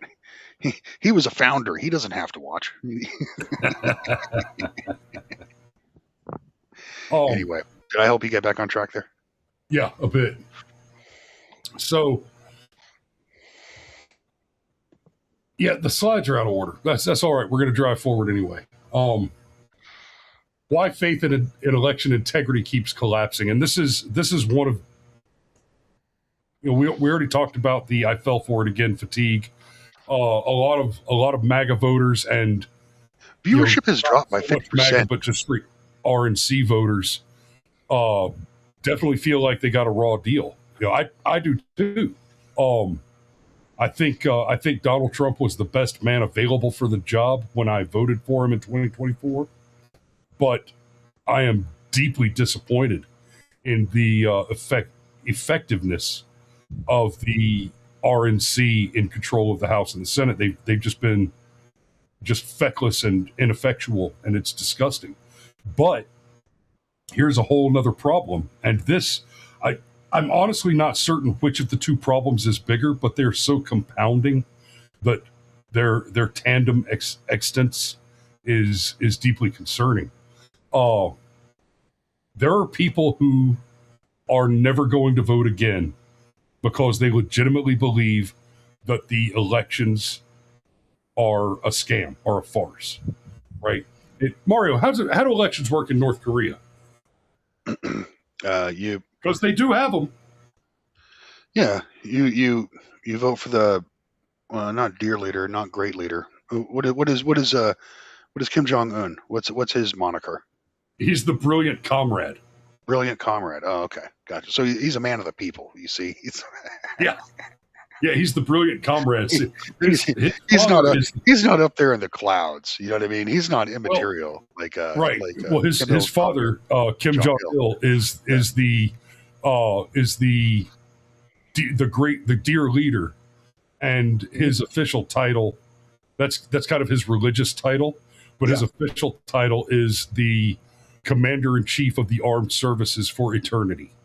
Yeah. And his father, Kim Il-sung, the great leader, his official title, which he still holds, even though he's been dead for 50 years, his official title is the President of the People's Republic of North Korea for Eternity. Correct. So Right. So that leaves the brilliant comrade Kim Jong Un. He is the leader of the People's Workers Party. Yeah. So he's the leader of the Korean DNC for eternity. And Yeah. when So he dies, the next guy will be like the secretary of the Workers Party for eternity. In the palace, there are 2 empty chairs next to Kim Jong Un. Okay, and correct. If you were found to be disrespectful to those 2 empty chairs, you're fucking done. Yeah, and it's not. There's no trial. It's not even summary execution. You might be led into an arena and fed to dogs, or they might just walk you out in the middle of a big open space and literally drop a nuke on you. They've done it. My personal favorite is the horizontal anti-aircraft gun. Okay, literally. Yeah. Yep. Personal favorite. So, why faith and election integrity keeps collapsing, right? So, DNC Bernie controversies, right? Yes, this was when the populist movement, and see, we actually had a rare moment in 2012 where it was viewed as left wing, okay, because it was street level activity, okay, and street level activity for one reason or another always falls under the camp of left wing, right? Because a lot of it's because, simply put, well, because conservatives have jobs. Exactly, conservatives work, right? So maybe we're the suckers, right? Maybe the neat life, okay, no education, no employment, and no training, right? And just being a leech. Maybe that's the golden path, right? I kid, but it frees up a lot of time for other stuff. Yeah. So the Occupy Wall Street movement, you could say that the populism for Trump and the populism, okay, for Bernie, both had an ideological foundation, or at least a crossroads within the 2012 Occupy Wall Street movement, right? Now, it manifested in Trump for conservatives, and it manifested in Bernie Sanders for the liberals, right? As we said, Bernie Sanders, through the process of super delegates, okay, were essentially party like serpentine lizard man elders, okay, within the Democrat Party, effectively get to control who the candidate is no matter what, right? They denied Bernie. The Iowa caucus. The Democrats do not have legitimate primaries, and they have not had them for at least. They really don't. What was the last legitimate presidential candidate they had? Bill Clinton. Maybe Bill Clinton, the last one that was legitimately came from the outside and actually became the head of the party through just political instincts, okay? And Bill Clinton was, I mean, he was a charming motherfucker, all right? Unless you have like, he was a charming man, unless you are inoculated against such charms, okay, if you will. But for normies, they would have no defense against that, right? But yeah, it's Democrat Party's a rigged system, okay, through and through, even worse than the Republicans. I mean, at least with the Republicans, you actually could have an outsider come in like Donald Trump and effectively seize control of the party, much to the chagrin of the Polly Rhinos, okay, and the Mitch McConnells and the John Thunes, right? But anyway, I digress. Iowa caucus app fiasco. Wasn't that the one where the Smartmatic, like, do you have any specifics on that one? Okay, so the Iowa caucus app fiasco, that was the second time that Bernie got froze out. That was the 2020 cycle. And Bernie got froze out. And if you remember, that was Shadow Inc., right? We've got this list of names on the side here. Shadow Inc., acronym, Hawkfish, Dominion, Smartmatic, Eric, Democracy Live, CTCL. I've got it listed as the supervillain name wall because a lot of these names, Shadow Inc., Dominion, Hawkfish, acronym, those all sound like the name of the company that, about halfway through the comic book, you realize, oh yeah, well, obviously that's Lex Luthor's company, or that's a front for what is it, Belgravia for Doctor Doom. Obvious bad guy. Right? Yeah. Shadow Inc. That one, and Shadow Inc. was the one that was involved in stealing the primary in Iowa from Bernie in the 2020 cycle. Gotcha. Then of course you've got all the 2020 stolen election claims, which was literally everything and the kitchen sink. Okay, every single avenue of corrupting the vote was simultaneously undertaken. Okay, correct, to deny Donald Trump's victory. Right, but I don't want to relitigate any of these tonight. I want to list them and explain this. Mm-hmm. Imagine for just a moment, Mario. Imagine for just a moment that none of these have any legitimate, none of these claims, none of these scandals had any legitimacy at all to them. They're all total psychotic, right-wing, tinfoil hat, conspiracy theory nonsense, zero legitimacy. That doesn't matter to the greater point that I'm making here. And that is that there are enough people who believe in the legitimacy and the scandal behind these claims that it affects the number of voters that turn out. Yep. Right. Even if it were true that those people were completely crazy and crazy to believe in any of these things here, all of which, by the way, are very well. It doesn't matter. They're still disillusioned. Okay. They're still disillusioned by it. They're still demoralized. They're Correct. still black-pilled. Yeah. The true condition of the claims of election interference are irrelevant to the final causal effect of the belief in those systems. Completely irrelevant. Now, I've also got this, the next slide, this convenient little mock-up here explaining who the supervillain companies are and kind of how they're connected. So you've got Shadow Inc. Is connected to Acronym. So Shadow Inc.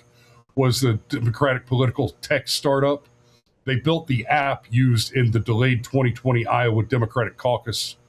And if you'll remember what happened there, it was kind of a preview of what would happen with the general election later that same year, where, in 2020, the general election, for the first time in U.S. history, we had a significant delay, and we did not wake up on the first Wednesday on the Wednesday next after the first Monday to know who won the election that was held on the Tuesday next after that first Monday, right? And in every other election, including the 2024 election that came after the 2020 general.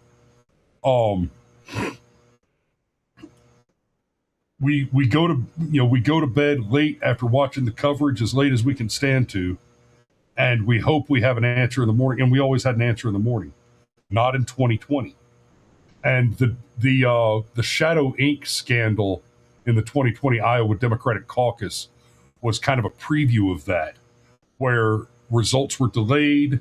We didn't hear an answer when we expected to. Bernie was leading in the polls going into Iowa, and all of a sudden coming out the other side, he lost magically, conveniently. And that's what that Iowa by itself cost Bernie the nomination that year. Acronym is a progressive digital nonprofit that helped incubate and invest in Shadow Inc. as part of a democratic online organizing system. They were part of the kind of early infrastructure involved in creating the intentionally unsecurable ballot access system that we now know as universal mail-in voting. Hawkfish, backed by Bloomberg, Democratic data and ad tech firm focused on voter data. They're connected to Acronym just by operating in that same progressive digital exploitation ecosystem. That's just part of the world they live in. Now, Dominion Voting, Democracy Live, Dominion Voting and Smartmatic are both companies that supplied the voting machines and came under extraordinary scrutiny after that election. I'll remind you that it was not the first election that Dominion voting machines were involved in, or Smartmatic, by the way. And both had been criticized most heavily by Democrats prior to the 2020 election. Basically, every major elected Democrat you can think of that cried Russia, Russia, Russia has a video clip out there floating around out there about how crooked and untrustworthy Dominion voting systems are. And then suddenly they magically bought into it somehow. Democracy Live was all about remote and accessible ballot technology. Again, part of that same ecosystem to create the unsecurable remote voting. Yes, I am absolutely a proponent for everybody voting on Tuesday, on the Tuesday next after the first Monday in November, right? I don't care what day it happens on. That is the day that's listed in the law. I don't care what day it happens on, but without a serious meaningful legal reason, there should be absolutely no absentee ballot. And I'm sorry, cripples. I do not extend to you that's a legitimate legal reason, right? Your inability to get to the polls needs to be based on something more meaningful than that. So yeah, this slide basically is about explaining who these supervillain named companies are. And like I said, if you were to start reading a Superman comic book and you saw almost any of these names, except for Eric and CTCL, okay, maybe not, but the other six up here, you saw any of these names at the beginning of a Superman comic book, you would automatically assume that was a subsidiary of Luther Corp, right? Shadow Inc., Dominion Voting Systems, you might expect to see those in a Fantastic Four comic, getting ready to fight Dr. Doom, right? Something like that. Now, we talked about pendulum theory. Let's talk about the Ratchet Theory. Hang on just a second.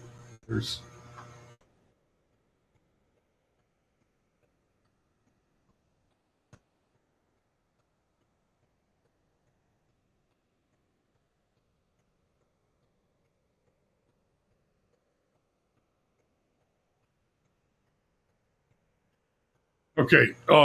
Here, Mario, you start talking about the Ratchet.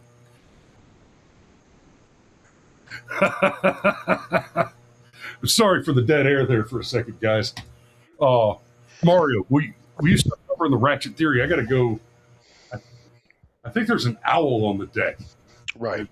And one thing I mentioned there in the chat is that and that's not even counting Act Blue, all right? Huge expose by James O'Keefe from OMG, right? Where it was discovered that Act Blue was taking money. Now, there's a donation limit, okay, for per individual, right, okay, per campaign. And Act Blue was taking mega donor money, taking billions of dollars, okay? And they're funneling it down through essentially shell donors, all right, who are just like nobodies, okay, like people who donated a few bucks here and there one time, if one or two times, and then they're using that account information, putting money into it, and then using them as effectively zombies, okay, to basically give money to the Democrat Party or to Democrat candidates, okay. So go investigate your owl, Chris, if you need to, and I can. Yeah, we're good. I'll handle Ratchet. Right. We're good. But go ahead with the Ratchet. So the ratchet theory is basically that the ratchet moves in one direction. Okay, if you don't know what a ratchet is, like kind of look at that picture, the gear. Okay, in the top left, it moves in one direction, and then there's a little mechanical device called a pawl. Okay, that will catch the gear each time it turns. Okay, catch the gear at the next increment. This is actually a better image for the explanation you're doing. Sure. There you go. Exactly. All right. So Democrats, the left, will move the gear one increment, okay, one spoke.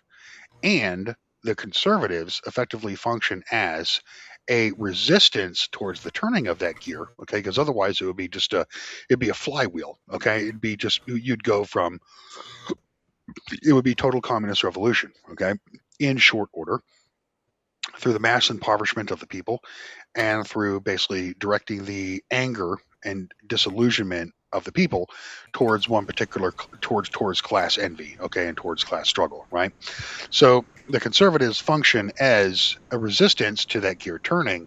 However, it locks that gear so that it can't turn in the other direction. Okay, do you understand? If you understand that, that is the core theory, all right, about ratchet Paul, okay, or the ratchet theory in general. Okay.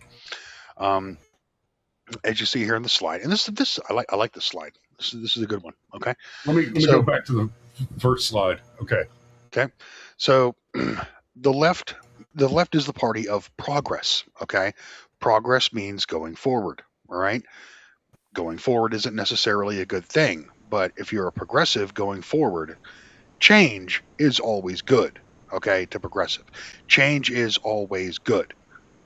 What exists is always flawed and something that can and must be corrected, because progressives believe that utopia is possible, whereas conservatives are more sober minded, okay, and more grounded in the philosophical traditions of the West, and understand that utopia is not possible due to the imperfect, or due to either the fallen state of man, if you're Christian, okay, or to essentially the imperfectibility of man, given that he has limited capacities and that he is at times governed by his emotions. Okay. So. And the progressives are right about something. What is now can be better.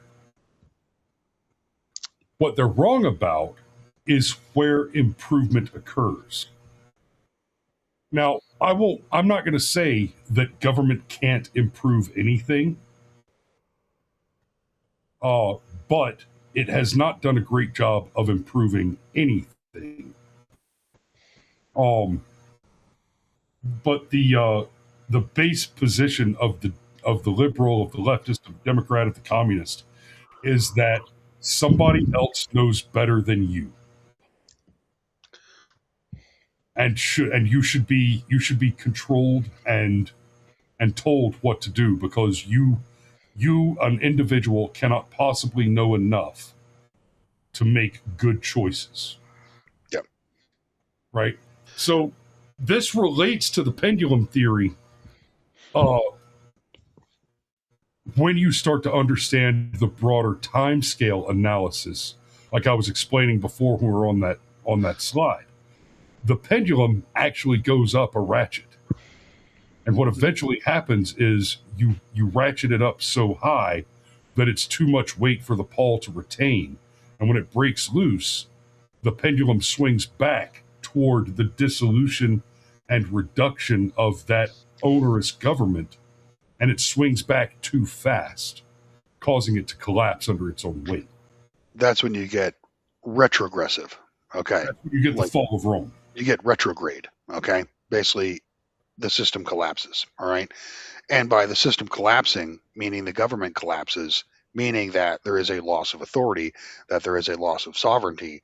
And as we discussed in a previous slide, there is nothing more right wing than no government. Okay. So, yes. The left advances. Okay. Clicks an integer. Okay. Then if the right wins an election, okay, it doesn't move it back one click, okay. It just basically increases the torque rating required to move the gear move the gear again. But regardless, you're still operating under that new baseline where conservatism is effectively conserving the last progressive advance. Okay, and that is for someone who is legitimately conservative, who is legitimately right wing. That's not what I want. Okay, I do not want hold the line as long as we can. I want to push the line back. I want to reverse the gear back in a controlled and intelligent fashion. Okay, I do not want collapse, and I do not want the leftist agenda to further advance as under the paradigm that we're currently operating under. Okay, Correct. I I want to need walk right through the mutt and burn the Bailey down. yes, absolutely. Then we talk about the Overton window. This is one of those things that this became part of the public consciousness right during 2015, and it was a term that was latched onto by the right wing, right? In that, the Overton window essentially defines, okay, on a spectrum, right, an acceptable level of discourse, all right, that exists somewhere between the unacceptable discourses that Okay, you're exist on the left. gesturing. So you can put me back on the screen. Maybe people want to see us. Maybe you need to find a way There. to make us on the screen, and we have the slide too where it's legible. Okay, but I don't know. I don't know how we achieve that. So there's a spectrum, okay, of acceptable discourse on the left and acceptable discourse on the right, okay? And whatever falls in between that gap, that's what you're allowed to talk about without getting canceled, okay? And the idea is that we need to change the public's perspective. I'm having a fucking hell of a time with parallax here, dude.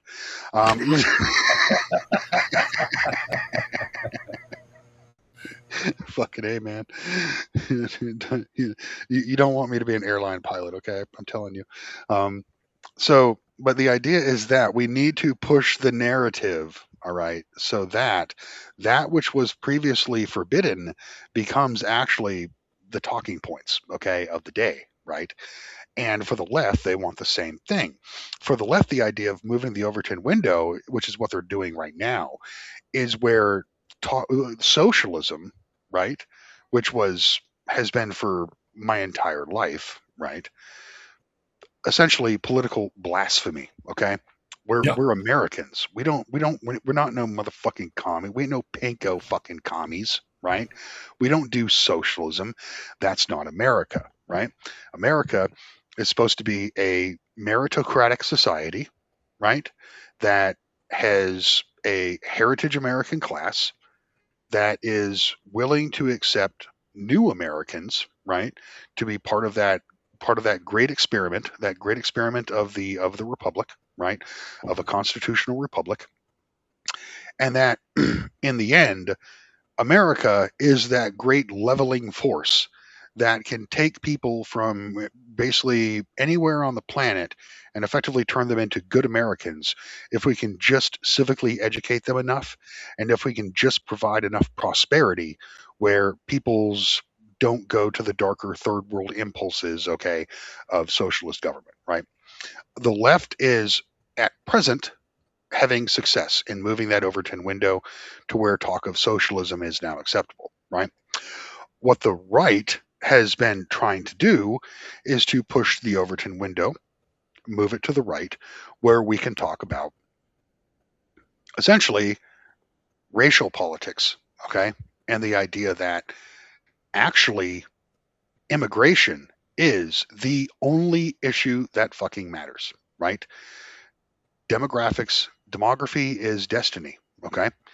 And if you fill the voter rolls with people who come from low IQ, on average low IQ societies, right, with nepotistic impulses, right, who have a strong in-group preference at the expense of the out-group, which is the society, okay, in a multicultural, multiracial society, which is the United States, right? then it's going to be the downfall of all of us. Okay, it is going to ruin that great experiment that was set into motion by our founding fathers 250 years ago. And the right is correct in that. Okay, but the And right there has is no historic example. there is no historical example of diversity being a strength. Okay, Correct. diversity is never a strength. Okay, the idea that the motto, the shibboleth, okay, of diversity is our strength is something that I've heard for, at a minimum, overtly half my life, but it's been suggested my entire life. Okay, and it's simply not true. What diversity is America's greatest challenge. Okay, it is not America's greatest strength. America is great because America is good. Okay, everyone's heard that before, right? Well, as America ceases to be good, then America will cease to be great. And it is the influx of people, it is the influx of immigrants, okay, who come from societies that have nothing to do with the Western tradition. That is what is degrading our capacity to maintain what our forefathers set out for us, what was meant for us and our posterity, right? The right has been, since 2015, at least in my knowledge, has been trying to push race realism, all right? And if you want to push it even further than that, to essentially push like the Jewish question, all right? Like it there really does seem to be like a grand conspiracy set out to effectively to destroy us from within, all right? And it's coming from select families like the Rothschilds, okay, like the Soroses, who all kind of have a similar ethnic background, who are at odds with this country and who are effectively funneling the enemy within and paying and financing the enemy within, right? The right has been trying to push that narrative. Has the right succeeded? I mean, somewhat, yes. If you're on Twitter, yeah. Right. In reality, now, on Capitol Hill, no, not at all. Let me draw you back into the topic before we get too far afield. That's as deep as I was going to go into that on YouTube anyway. and man, it's Mario. It's not even that I disagree with you meaningfully on a lot of that stuff. It's not what we're talking about tonight. Well, it's the Overton window. Yes. Do gay marriage is an example of the Ratchet. We'll get there. We'll get there. So the conservative Ratchet problem, I've got several examples here on purpose. So you have the progressive advances, right? New policy changes the norms, conservative backlash. You get strong rhetoric, but the strong rhetoric is this far and no farther. Not the strong rhetoric is never not this far, right? They may say not this far, but what they mean is this far and no further. The left gets what they want eventually, right? Eventually they get gay marriage. They get late-term abortion. They get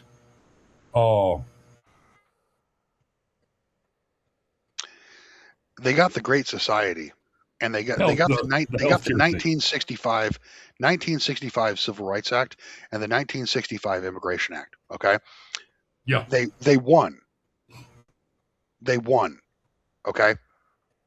That was the year of our defeat. And we have been trying to claw essentially to bastions, okay, safe places ever since, without ever attacking the basic premise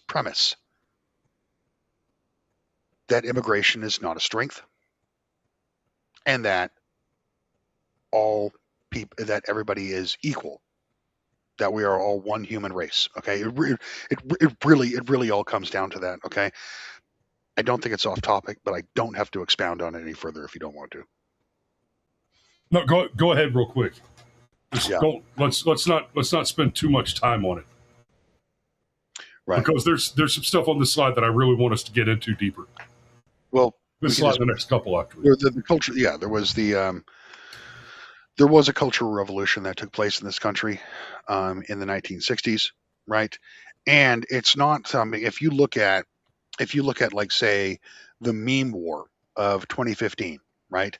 Essentially a revolution of the mind that was occurring online, right? Has that manifested in the same way that the counterculture movement of the 1960s manifested in the massive, like, nation changing bills that were passed? The 1965 Immigration Rights Act, or the 1965 Civil Rights Act, which effectively nullified the concept of the what's that, the right of assembly, the right of free assembly. You know what I mean? Right. In other words, like, it is now illegal to serve someone in your business. Okay, it is now illegal to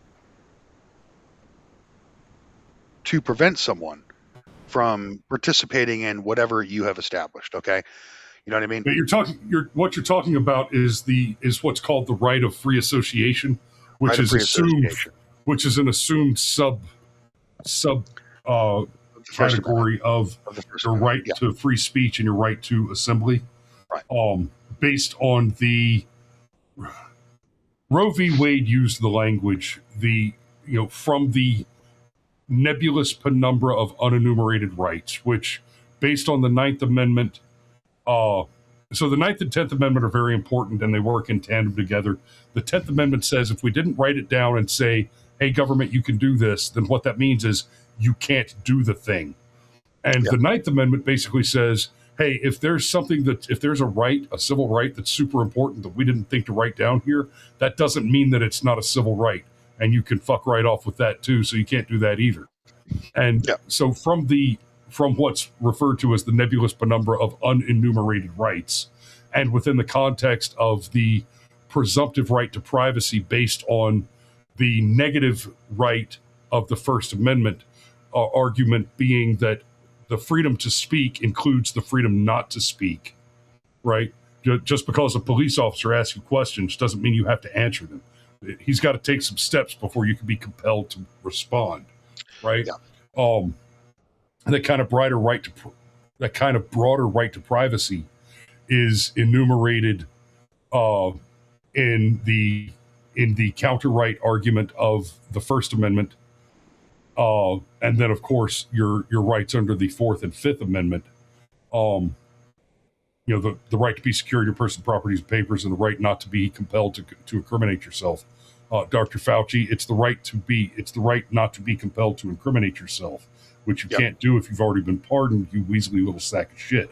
But the right to free association, it was basically vitiated by the Civil Rights Act because it said you can't exclude people for any reason. And let's be let's take it out of the nebula. Okay, what does it mean? Okay, in practice, right? It means that you are not allowed to live in a neighborhood of the demographics of your choosing. You are now not allowed. It means you have to bake the cake.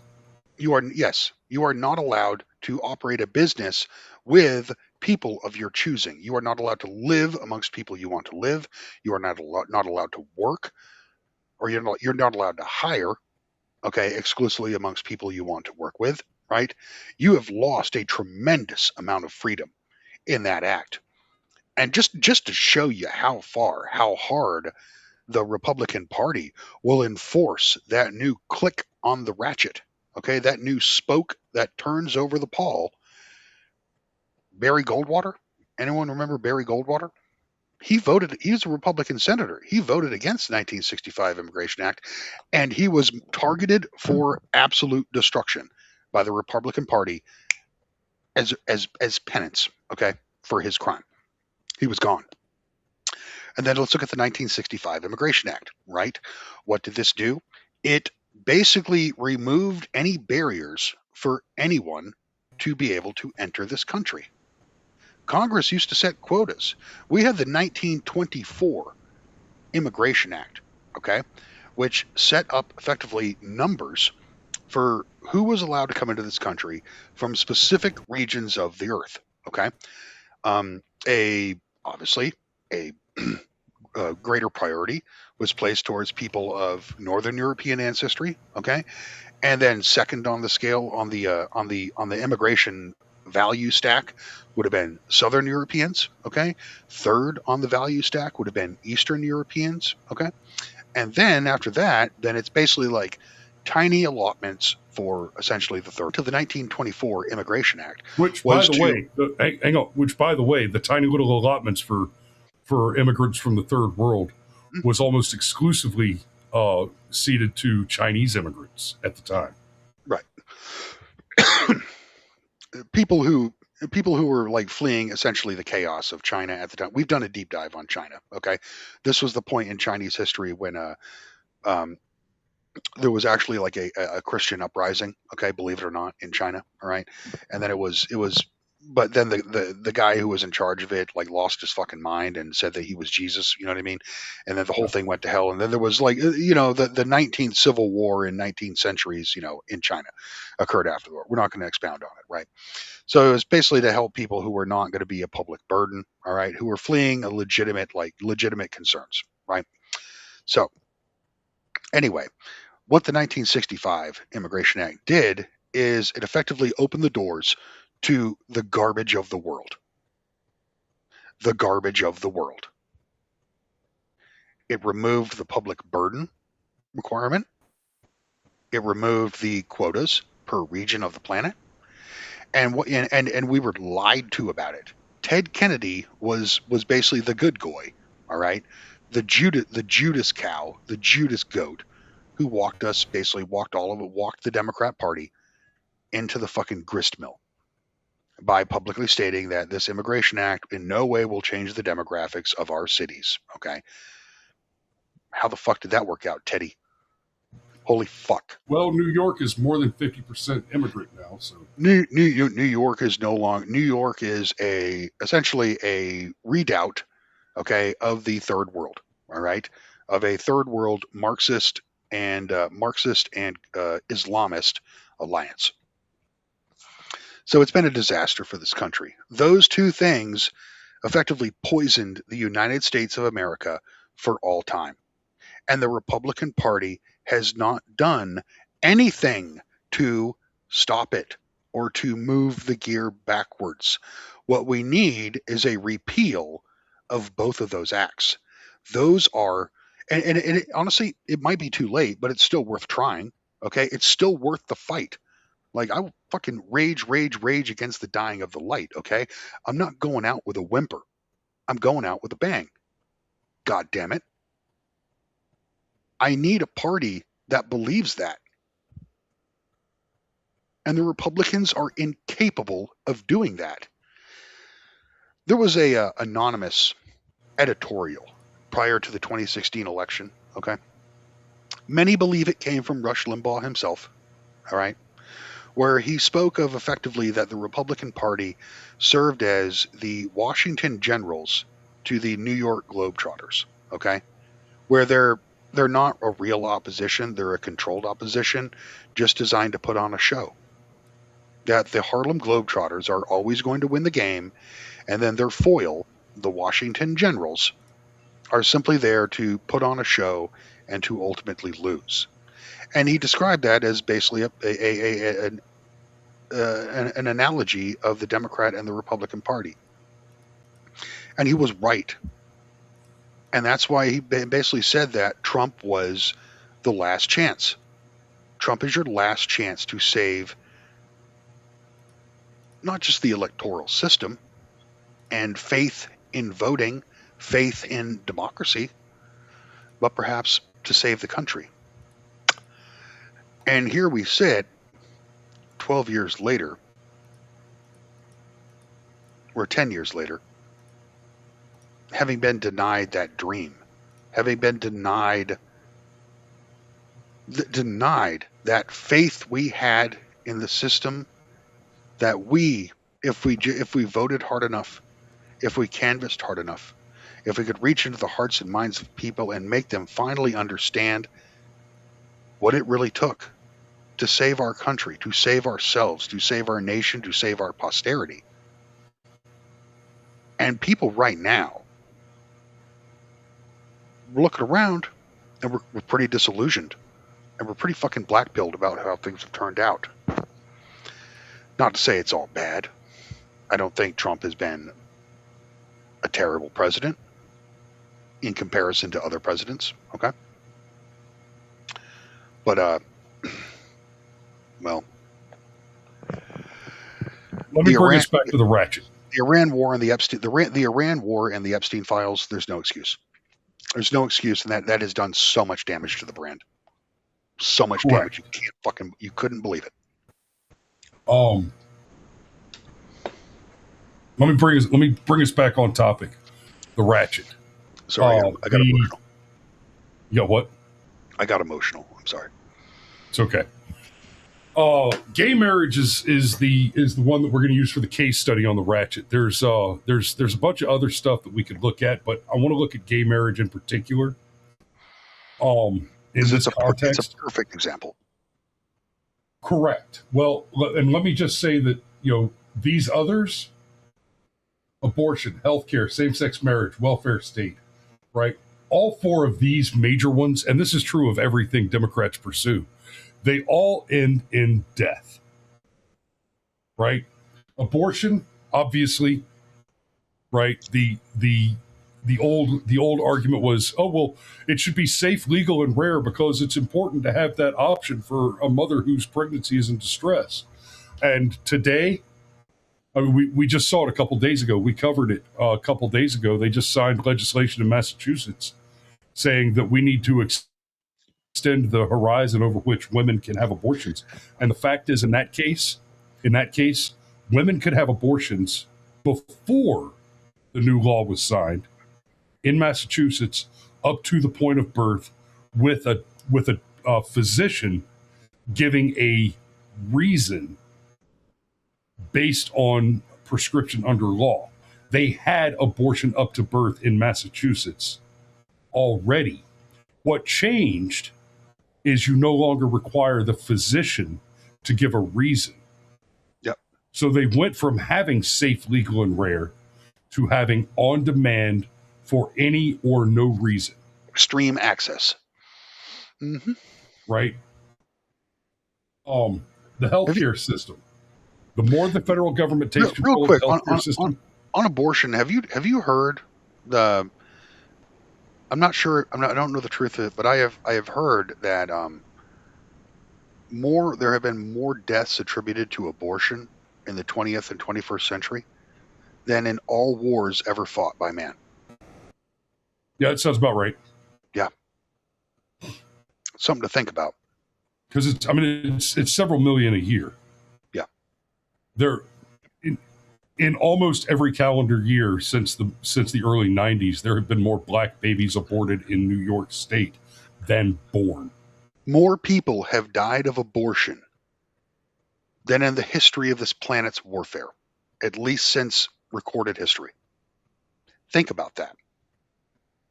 And pound for pound, population numbers are hard to get your head around because here's another fact that'll fuck with your brain a little bit, Mario. There are more people alive today.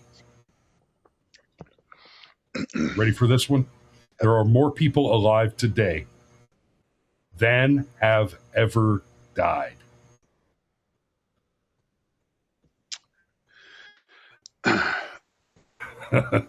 So the next slide is going to be wait, hold up. The Indian question. Let me get back to my point here. All of these end in death, right? The healthcare system, eventually what you get to with total government control, you get to a system where the government is making decisions about whether or not you get life-saving treatment based on your individual value to the government. Right. Not on whether or not you're a human being who has a right to healthcare. Right. Yeah, Today they say healthcare is a human right. And please understand that value might not be, you might think that value might be dictated by your income. No, it might be dictated by who you are. Because you have no control anymore. Correct. Same thing with the welfare system.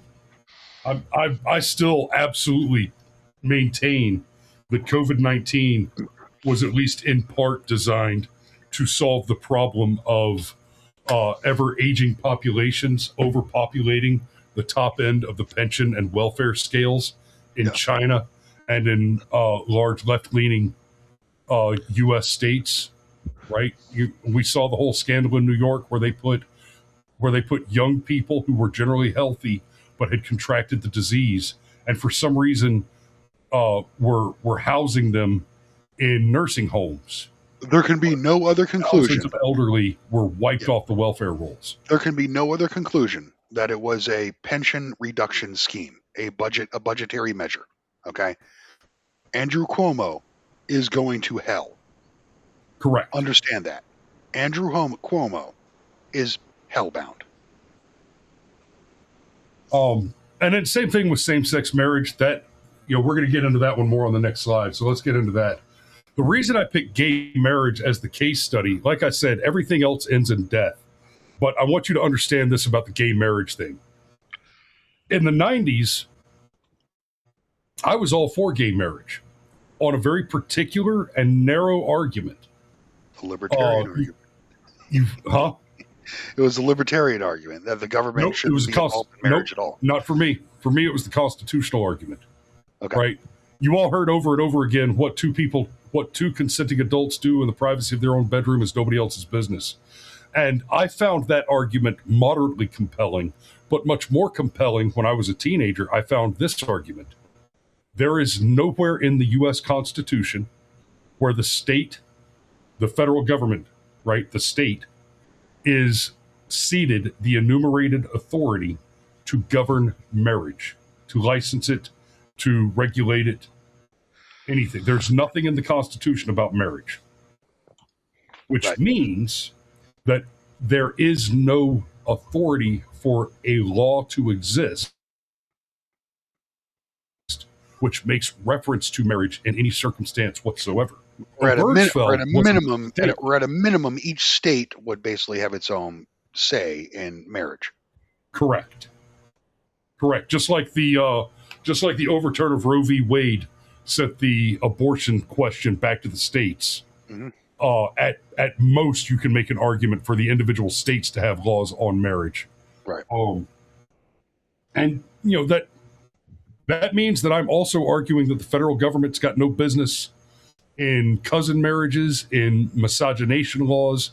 It doesn't have any authority there, according to the Constitution. Obergefell was a mistake. Well, no, it wasn't a mistake. It was done this way on purpose. But what they could have found, the court could have ruled in Obergefell what I just argued, that there's no authority in the Constitution for the federal government to have any authority over marriage, and so therefore gay marriage cannot be outlawed.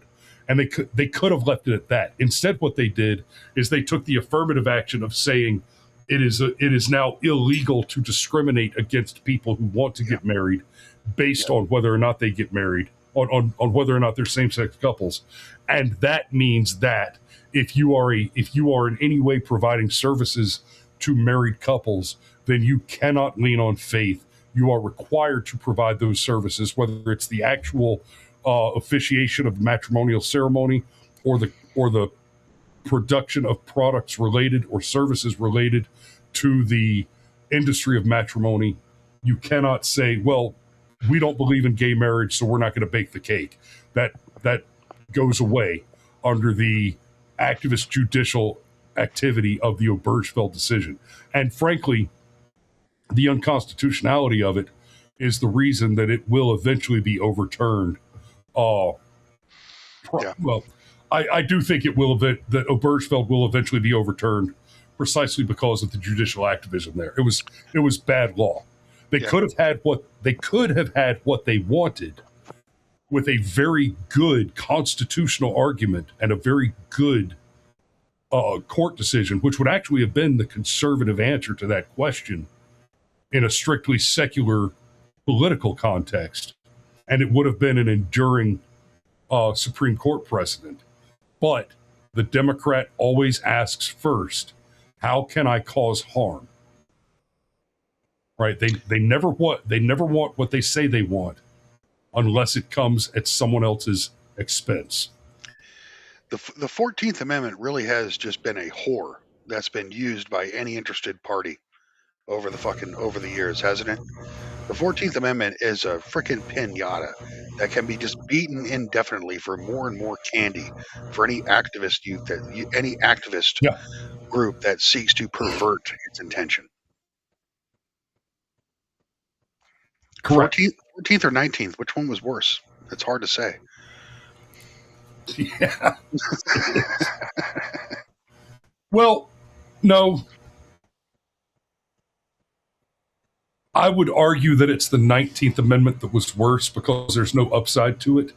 The 14th Amendment isn't bad necessarily. It's just it was a little too ambiguous in some places, and therefore more vulnerable to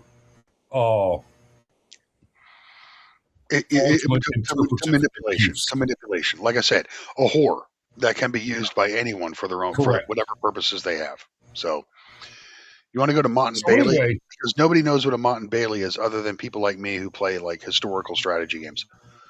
We'll get to that in just a second.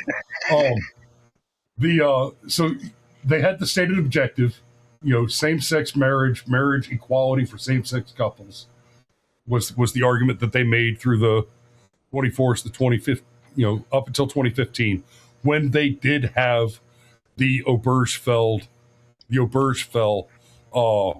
decision. And like I said,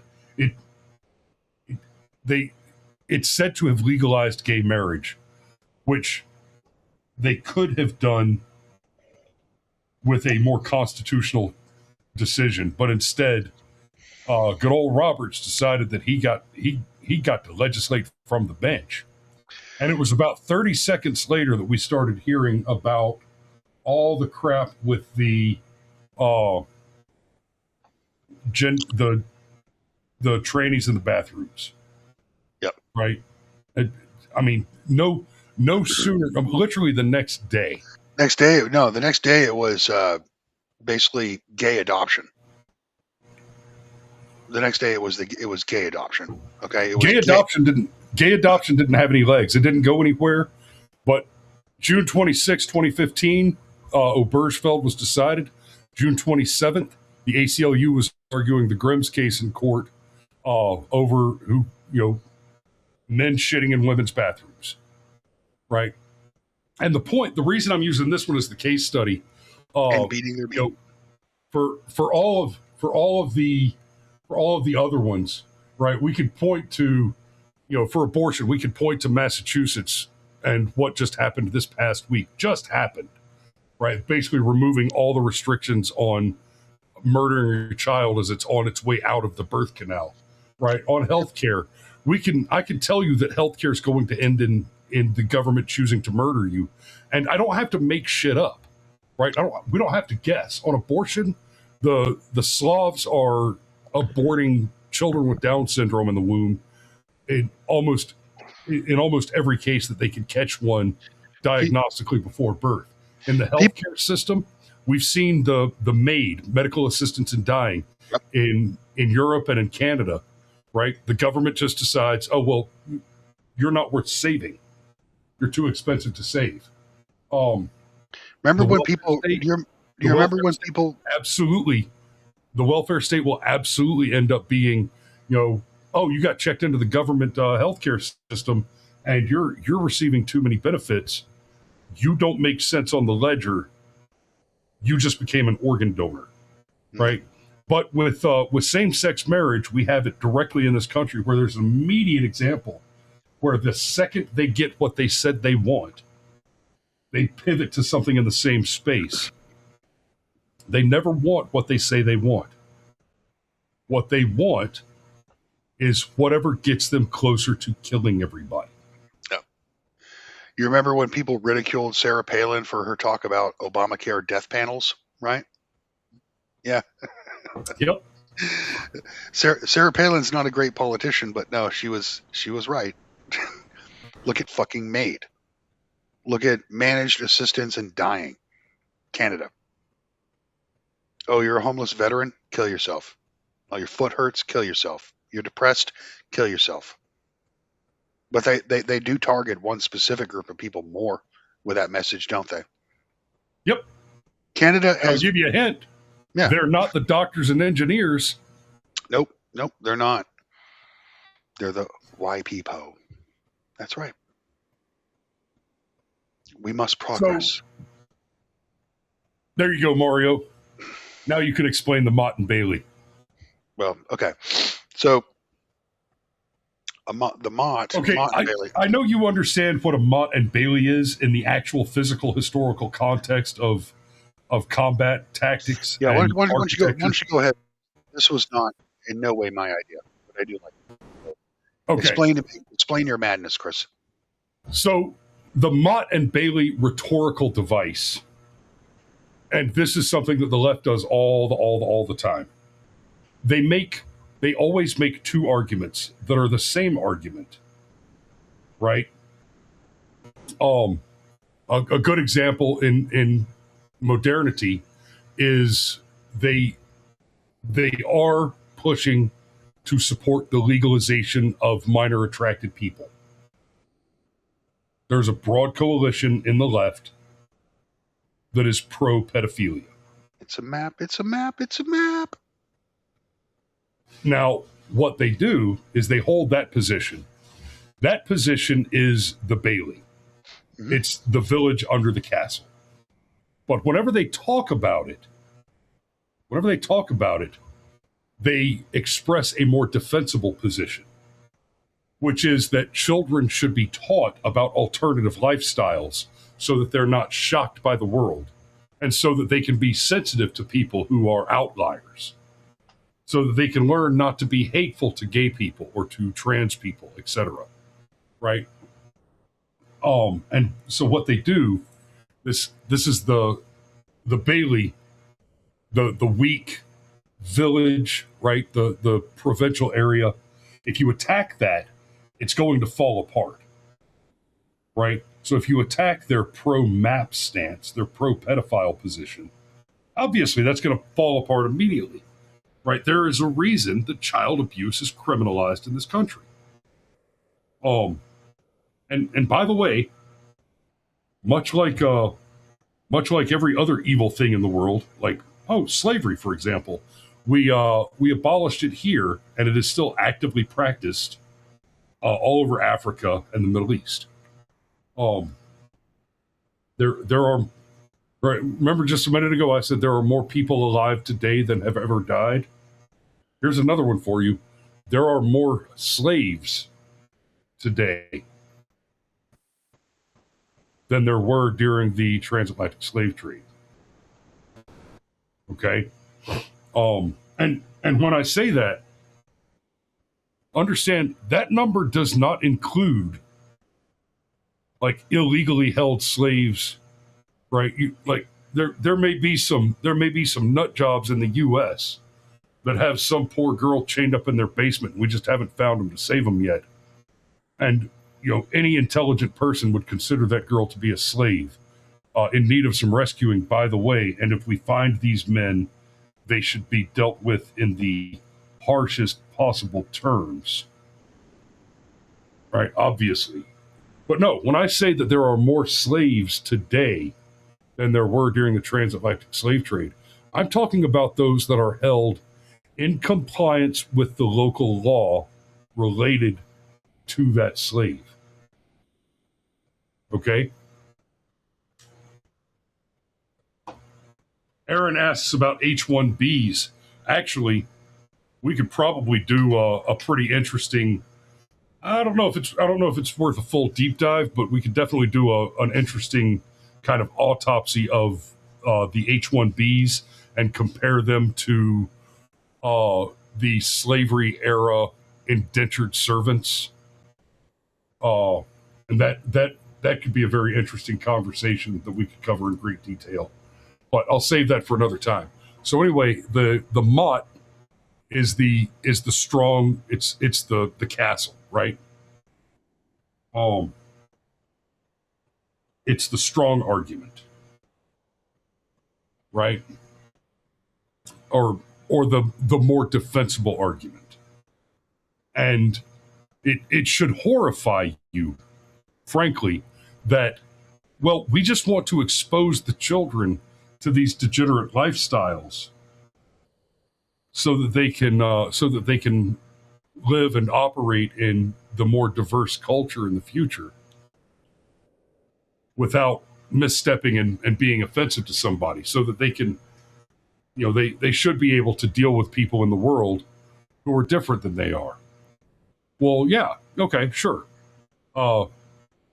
Yes, kids need to grow up to learn to be able to deal with people in the world who are somewhat different than they are.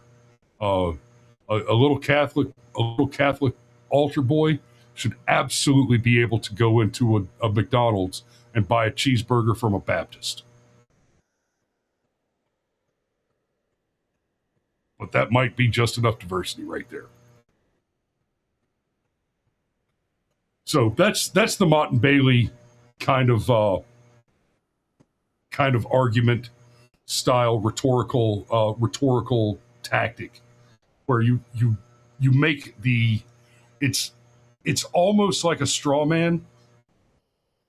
It's kind of the opposite of the straw man, right? The straw man fallacy, or the straw man rhetorical tactic, is where you reframe your interlocutor's argument and make it an argument, make it something that they're not actually arguing, and then you attack the less defensible argument that you've created for them. The Mott and Bailey is the opposite of that. It's where you have a weaker argument and you use your sophistry to stand up a more defensible position, and that's the one you argue for. While what you're really doing is you're arguing your way from marriage, what happens between two consenting adults in the privacy of their own bedroom, right? That's what you're arguing publicly, but what you're advocating and working for is transing all the children. The Mott is all men are created equal. The Bailey is that we are one human race. The blueprint is men are women. Correct. And next step after that is we're all one genderless gray mass. Yep. Okay. Damn, Mario, it's already a quarter to midnight, and we've got 20 more slides. Well, no, not really. A lot of that's just no, we don't. References. The last 5 slides are references. The slides where you go over like the Pascal's wager, okay, where it's those 2 slides on Pascal's wager, those I think are extremely pertinent that we must do, and then we could call it at that. Yeah, and like this slide, we already covered this. Mm-hmm. On abortion, we've got documented our documented evidence, disability selective abortion patterns. Mm-hmm. Eventually, we're talking about a state curated population. We don't have to. This is, again, we don't have to theorize. We don't have to guess, right? What abortion is about. I almost said euthanasia. Euthanasia is under the healthcare thing. Eugenics. Abortion is about eugenics. Okay? And it's not the cuddly, fluffy eugenics where we produce a superior race. It's the very cold, calculating eugenics of carefully curating all the best people out of the lowest class, or more correctly, all of the least controllable people out of the lowest caste. Right? Healthcare, it ends in euthanasia. Again, we don't have to guess. Like we already talked about, medical assistance in dying. We've already seen medical rationing in America as a result of Obamacare. The nursing home disasters with COVID, like we were describing already. So like I said, again, we don't have to guess. Welfare state, same thing. Cloward Piven is going to eat a whole lot of lunches. and I don't think that's too far off. I think we see the results of all three of these in death sooner rather than later. Shit, Mario, take over for a minute. I've got hiccups like you can't believe. All right, you got it. Documented precedents, forecasted endpoints. Okay. First, Tyler the Flower. Glad you're still with us. Okay. Cam can't look. It says Cam can play with my eugenics anytime. I don't think you're ever going to see Cam again. Okay. Cam might be too sexy for mobile platforms. Okay. In fact, Tyler, Cam is now doing like 10Ks. Okay. Turned his whole life around. All right. He got fit. All right. He is twink maxed right now. All right. Yeah, Cam just ran a 10K and came in second overall. That's right. 45-year-old man ran a 10K and beat out all the kids except for one. Except for like one Nigerian. He couldn't beat that one Nigerian. Okay. One Kenyan. Yeah, one Kenyan. That's right. And we were really pushing for him. If he had defeated that one Kenyan would have got deported back to Kenya. Okay. But alas, you get him next time, slugger. Okay. So documented precedents, forecasted endpoints. The point is not that every endpoint has arrived. The point is that the extreme logic already has visible precedents. Okay. What does this mean? Abortion. So documented disability selective abortion patterns after prenatal screenings. Okay. For example, that your kid's going to have Downs, all right, or the child is born with something is defective with the child. He has some congenital, birth defect, right? I've had, by the way, Chris, your fan, your testicle fan is out of control right now, or something.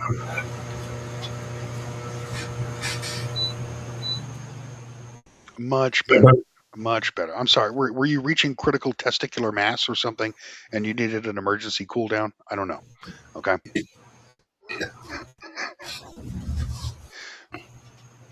All right. There we go. All right.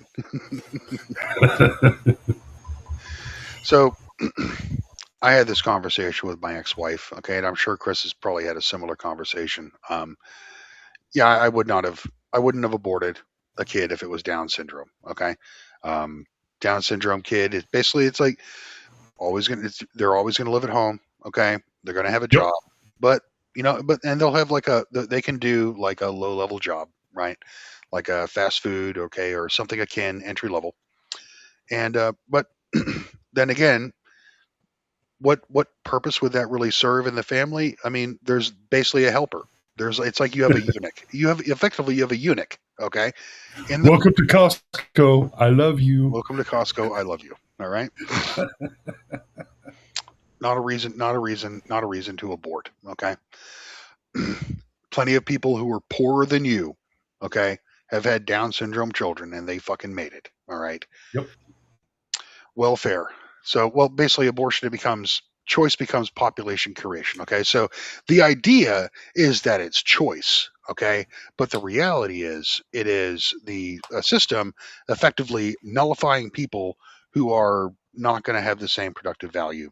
All right. Who are bad cattle, not good cattle. Okay. So we're going to kill the bad cattle. Link. Yeah. Bye. Kill the bad cattle in the womb. Okay. Welfare. You have been deselected. Correct. It's watch the movie Gattaca. Okay. If you want to see that, watch the movie Gattaca. Okay. Starring Jude Law, right? Jude Law and great film. Yeah. Great film. Okay. Welfare. Documented. Dependency administered through bureaucratic management. Okay. Forecast. Total dependency becomes labor, order, or disposal logic. In other words, you are now on essentially a social credit score system. All right. And what is Palantir effectively creating? What does Larry Ellison want? Larry Ellison of Oracle, what does he want? He wants technological systems put in place to ensure that, quote, citizens are on their best behavior. Like, listen to these people. Listen to the words they're telling you. Okay? They fucking mean it. It's not hyperbole. So with welfare, basically now you have to be a good goy. Okay. or you get effectively set for recycle. Healthcare, documented made or managed assistance in dying growth, rationing logic, and COVID nursing home catastrophe, right? Once again, it's similar to welfare, except more acute, okay? Like literally more on the nose. You simply do not have the social value that the managerial state expects of you, and therefore you are scheduled for termination.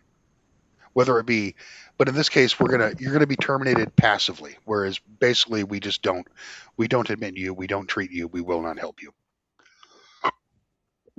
Marriage identity, documented Oberfell victory followed by rapid restroom. Now I got fucking hiccups, dude. Restroom gender identity fights. Okay, and the forecast. Well, on this one, there is no end. We have actually right. There's no limiting principle. We have not reached the end of theory, leftist theory on this one. Okay, I mean there is. It sounds insane, but then again, the idea of transgenders being normative, okay, would have been insane to someone 20 years ago. They'd be like, "What the fuck are you talking about? That would never happen. That's crazy town, right?" Well, what they want is effectively an 8-year-old has full legal rights and autonomy, okay, so that they can submit to abuse is what they want, okay? They want the commodification of children, okay? And the way that you achieve the commodification of children is by giving children full legal rights. Because you can't legalize the overnight development of a child brain into the age of a person of consent, a person of autonomous authority by law. That is a natural biological process. But I don't think the left cares about biology these days. Do you think, Chris? Or nature. Yeah. I mean, again, for receipts, we've seen white papers out of the UK, out of their National Institute for Health, making the argument that language that is anti-cousin marriage needs to be stripped from health documents for fear of offending Muslims. Specifically, Pakistani the Muslims. Islamic practice of taking child brides is the next one they're gonna try to force down your throat. Right, and that is for the benefit of Pakistani Muslims in the United Kingdom. Okay, right. Who have and just so you know, just so you know that there's actually go back one slide, and I won't belabor it. Back one slide.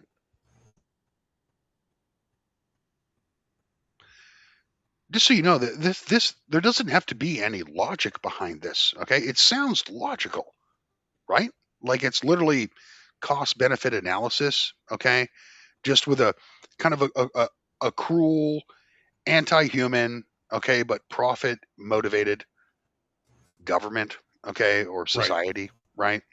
Doesn't have to be, because if you look at welfare and healthcare and abortion, all of them. What value does an inbred, permanently retarded, ward of the state, Pakistani inbred child have to the United Kingdom? No value whatsoever, other than it is not a white Briton. Therefore, it has progressive value.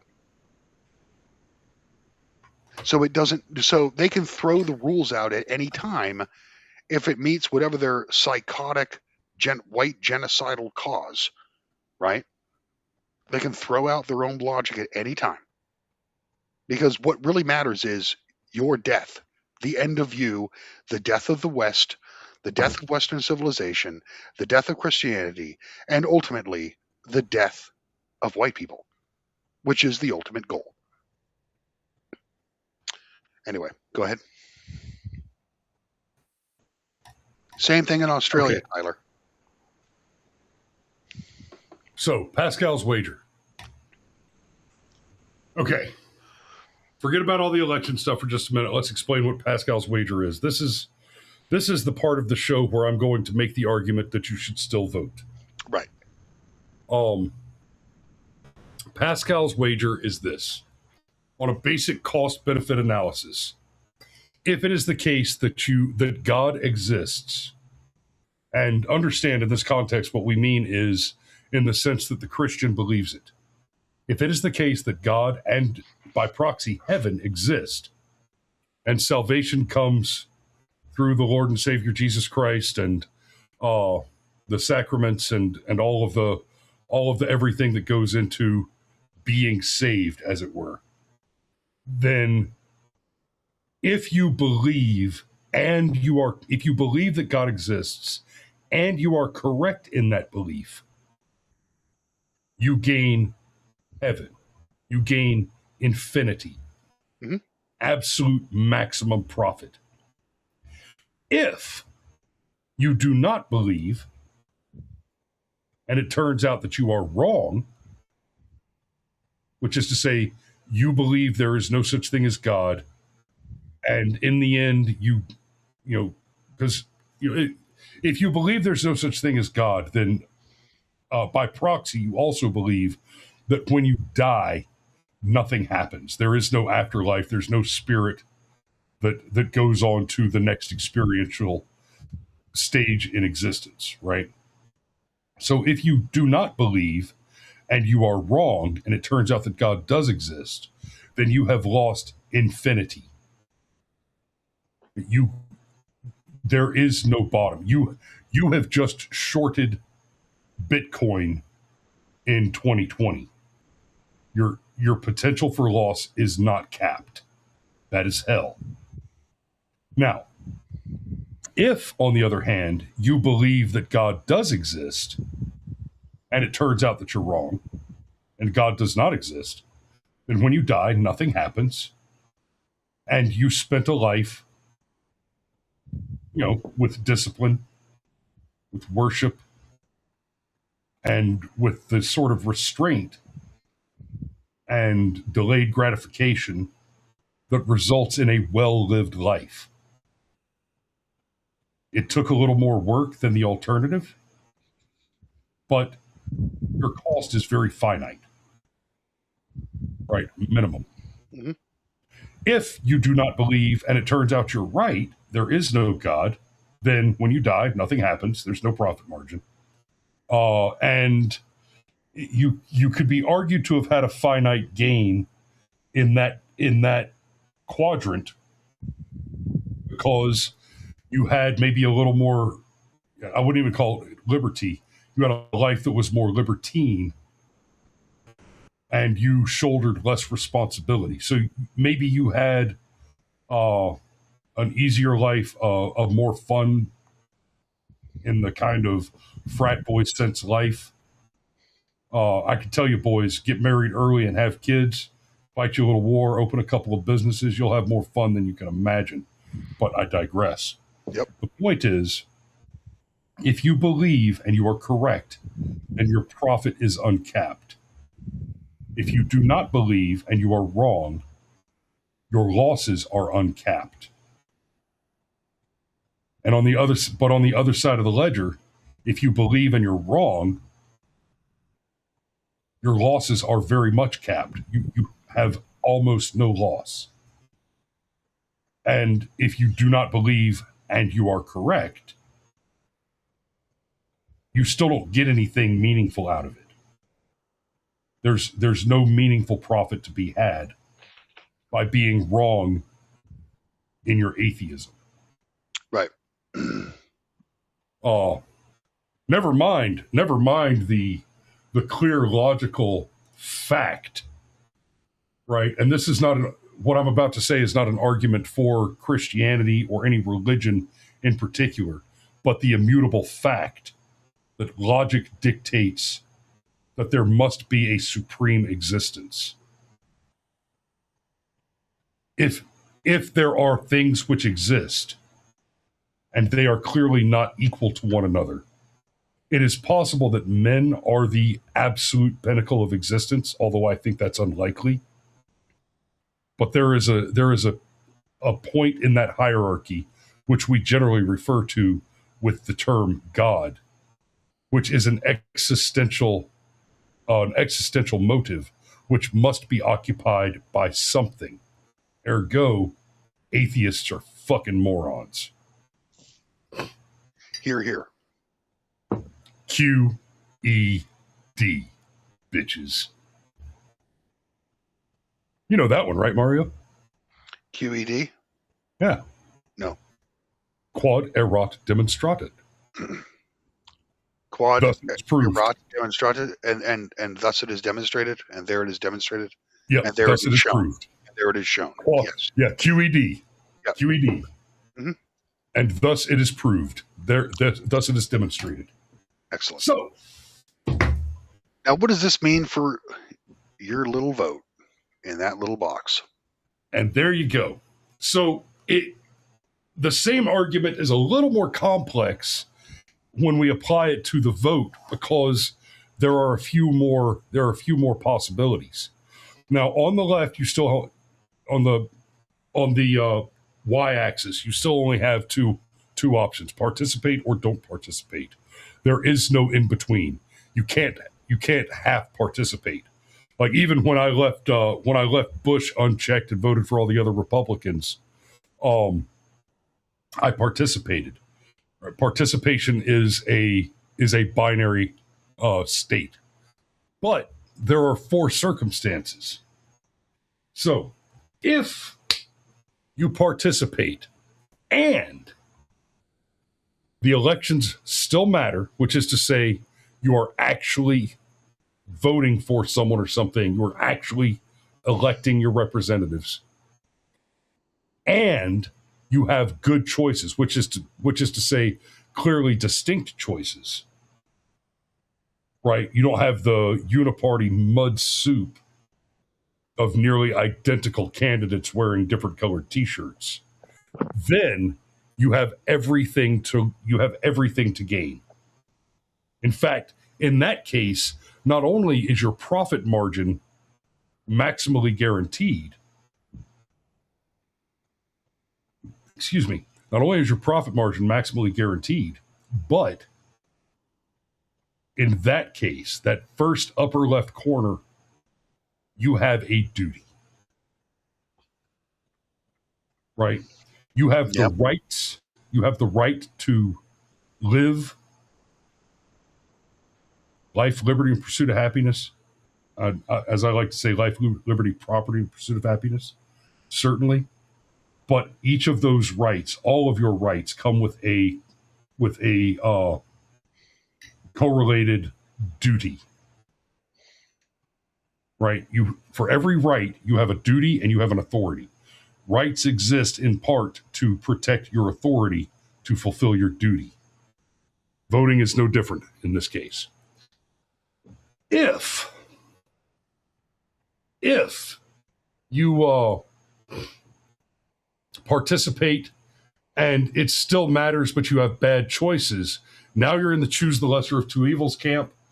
And if you do not show up to choose the lesser of two evils, someone else is going to supply the devil you don't know. If the choices are fake or blurred, that's the uniparty candidate problem. Your risk is participation may subsidize the legitimacy of their authority, and redirect effort. In that case, you should redirect your effort into watchdogs and local power. If there's no longer a choice, participation means go into the cartridge box. Yeah. So I am in. I'm right now kind of somewhere in between top yellow and bottom purple. Okay. I do not believe in the green anymore. So triage, choosing lesser evil, slow damage, buy time. So that's kind of what I said to basically to myself and to other people. I advocated, okay, in both 2020 and in 2024 for people I work with, especially the younger people, the Zoomers, okay, the ones who are the least likely to go out and vote, right? To basically just go out and vote Trump, okay? And it was, bottom line, right now the country is free falling.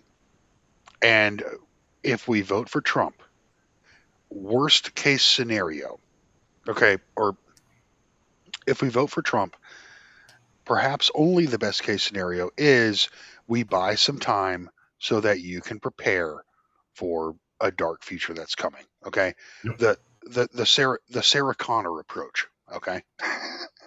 The Sarah Connor political philosophy. Okay. Let's use what time we have to prepare for the nightmare future. Right. And I did that. That was me 2020 and 2024. Bide time.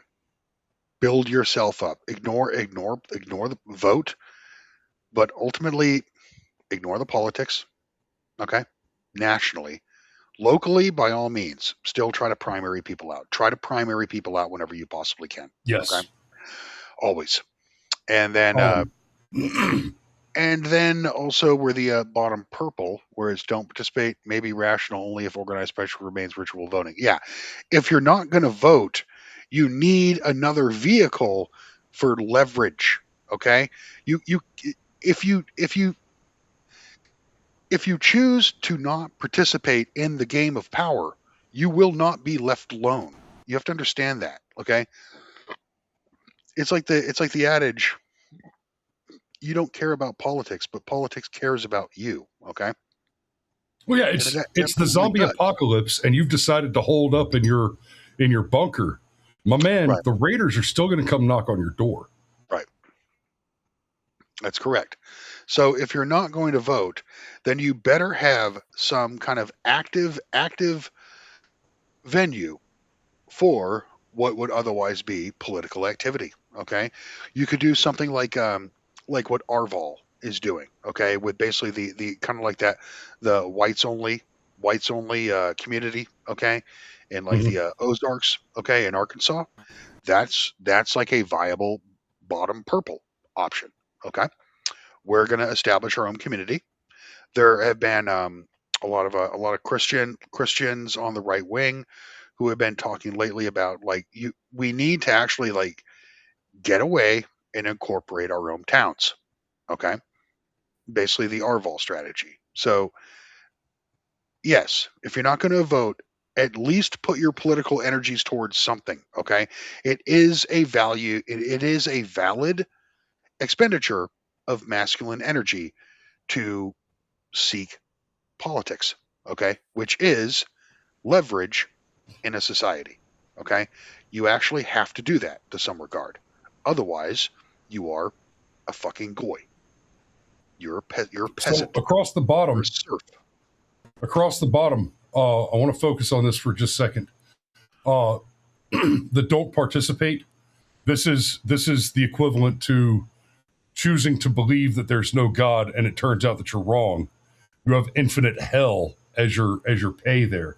If it is the case that voting is still matters, and you have good choices, and you choose not to vote, you are surrendering your leverage. You're surrendering the good leverage that you had. Yeah. This right here, this lower left corner, this catastrophic error, surrender leverage while it still works. This is what Republicans have been doing since the Clinton era. Failing to show up. Low turnout. Surrendering your leverage while you had it. The fact that so many conservatives chose civic apathy is what has pushed us to the yellow zone, which is where I think we live right now. And in this case, if you don't participate and it still matters under bad choices, then you're basically allowing the left to ratchet further. Yeah, I don't want to reopen debates that would have been in slides 2 and 3, but the problem is. But you're going to anyway? Well, maybe for a minute, okay. The problem is, and in particular, it's with Congress, okay. It's with Republicans in Congress, okay. How many times do we, as Republican voters, have to see a scenario where there are just enough, a handful of Republicans, okay, in the Senate or in the House, who decide to fucking nuke an actual good bill. What? SAVE Act. SAVE Act is common sense. Why can't that happen?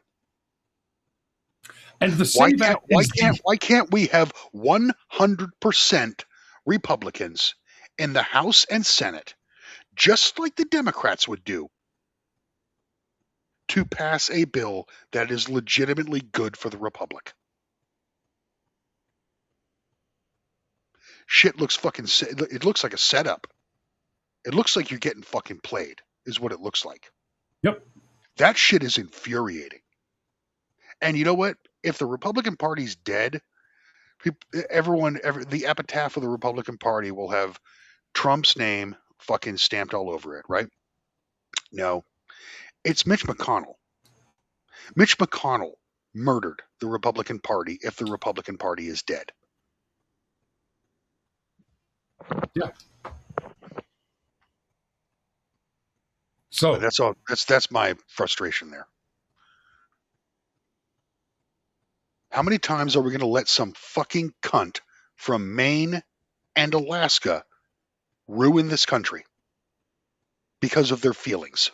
Apparently infinity times. Infinity times, exactly. Because Mitch McConnell never shut off the money. And neither will Thune.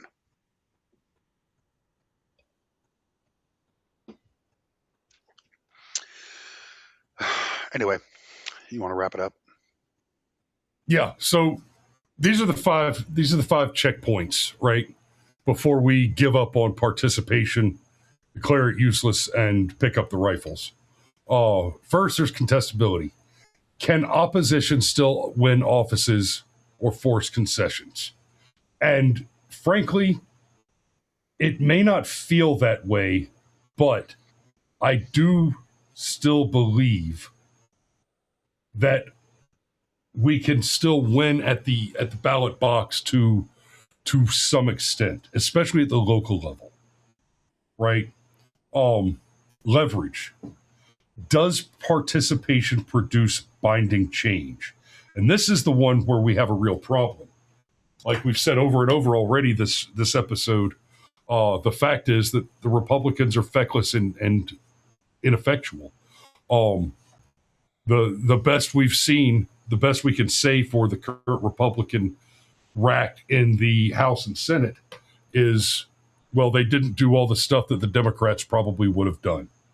And let's be fair, all the stuff the Democrats would have done argument is a compelling one on its own, because it includes the federalization of abortion up to and including birth, child protective services, taking your children away to be transed, incarcerating you for the privilege, right? I mean, and just giving away more and more. For this reason alone, it was worth voting for Donald Trump. If Kamala Harris won, USAID would still exist. Yep. The border would still be wide open. Right. There would be even more mosquitoes in your goon cave. There would be. In case you didn't see it, Chris just smacked a mosquito. But yeah, you didn't see it. They heard it. They heard it. So, yeah, you have to ask the question: are campaigns building people, data, candidates, lawsuits, and local power? What's happening to the assets? If you stop voting, where do those resources go? Right? Aaron Olson says we would still have rap music. That's right. There's no rap music on the Billboard Top 100 anymore. Thank you, USAID. It's still black. Oh, well. Okay. We already covered this in a previous slide. We already covered that in a previous slide. Okay, so yeah, and this is, I think this is where we're at. Sometimes the mission is not victory. Sometimes the mission is holding back the flood. And I think that's solidly where we are in the yellow sector. Diversify, don't withdraw. We have weak trust, partial capture, and it's time to build local power. We want to get back into this green sector. So I think to add legitimacy to this, then we might want to point out examples where some societies might be in red sector. Okay. I think the UK, Canada, United Kingdom is quite legitimately red sector at this point. Absolutely. Okay? France is red. If you are in the UK right now, it is too late because you were disarmed before you should have picked up your rifles. Yep. France, red sector. Yep. Australia is transitioning between yellow to red sector. Okay. Yep. But yeah, the UK would be the prime example of red sector, where you literally you don't even have the hope of the ballot box anymore. Okay. Yeah, and I'm not sure Germany even exists anymore. Germany is probably black sector. Okay. Where your participation in politics causes like direct feedback harm to you. Okay. Any interaction with the state is physically damaging to you at this point. Okay. Probably in Germany, I'd say. Yep. So I want to end on. So I want to go one more slide before we wrap. Black pilling. I want to caution you guys against black pilling. And frankly, I know the fact is that what we've discussed this episode, if you have a soul, a lot of what we discussed tonight should be black pilling. Somewhat. Mm-hmm. It should be making you consider revolution and accelerationism. But I caution you this. Black pilling can become a self-fulfilling prophecy. If you surrender, if you break faith entirely and walk away from the voting booth, and you are not alone, the more that black pilling, right? We talked about, we could assume for the sake of argument that all of the election integrity scandals that have made people lose faith and refuse to go and vote because they don't think it works anymore. Well, if they all stop voting, they're going to be right. It's a self-fulfilling prophecy. The more that sentiment takes root in the people, the more that sentiment will prove itself correct, because it will cause itself into existence. It will create itself like MODOK, right? Except without all that sexy dragon slaying and net capturing. So the more you pull away from participation, the more that black pill becomes an avalanche rolling down the hill that will eventually destroy you. Yeah. That is not to say, that there's not a point, that there's not an eventual end point where the black pilled position actually is reasonable. I don't think we're there yet. I think we're still very much in that yellow sector. There is some potential to bring the country back into the green sector where we have legitimate elections with viable candidates that aren't uniparty, feckless shill garbage versus the most cancerous communism you can imagine. Right? When can it be politically viable to say white people and the interests of white people?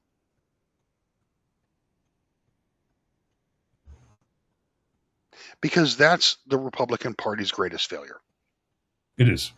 They know exactly who the fuck votes for them, but they will never go to bat for us. And that's the most disgusting part of it all. That's why people don't want to vote. It's not that they don't think that the Democrats are fucking evil. Everybody knows they're evil. And this new crop of Democrats, okay, are even worse. They're abominations, okay? They are godless demons. Nobody's going to fucking vote for that. But if the Republican Party doesn't even have the courage to admit who their constituency really is, the fuck are we doing here? What are we doing here? And that's why, like, I call myself black-pilled, but like I said, it doesn't mean it's not a defeatist kind of philosophy, okay? It just means that that this is going to have to come to a crisis point, and it's going to be a selection event, and not everyone's going to make it. And it's just kind of steeling yourself for that inevitability, okay? While at the same time being hopeful for what might come after. They can't kill all of us. They can't demoralize all of us. Some of us have an irrefutable, whether it be a ring, a wall of Jesus fire around us, okay? Or just knowledge of nature, knowledge of history, knowledge of culture, knowledge of biology, who know that we are not the same. We're not the same as the rest of these people. We never have been. 98% of human advancement has taken place between essentially a tetragram between the United Kingdom, Denmark, Northern Italy, and France. 98% of human accomplishment. We are not the same. We do not deserve to be treated the same. And we are treated worse. This is a cosmic fucking injustice. And I don't think the Republican Party will ever have the fucking nutsack to stand up and say, leave the white people alone. Stop hurting white people. We demand you stop hurting white people. Democrats will go to the fucking mat for a trans black woman. Republicans won't do shit for a normal white male trying to raise a family. At least not that you. Maybe behind the scenes, maybe a little bit of a tax reform. That's great. That's cool. A little more money in my pocket. Can I have an identity? Will you recognize my existence? Will you recognize that my life matters? Specifically, as a heritage American of European descent. That's what we tried to push the Overton window towards for 10 fucking years.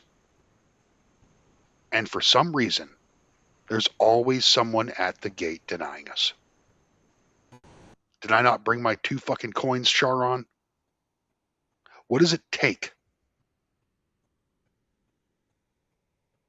And that's why I'm black-pilled. But I'm still going to vote. Florida, our primary is August 18th. It's late. Okay. I'm still voting. As Aaron said, brilliantly stated, Mario is a community organizer. Okay. Yes, I am. You're right. I am. I've filled out a sample ballot, and we're going after every fucking incumbent.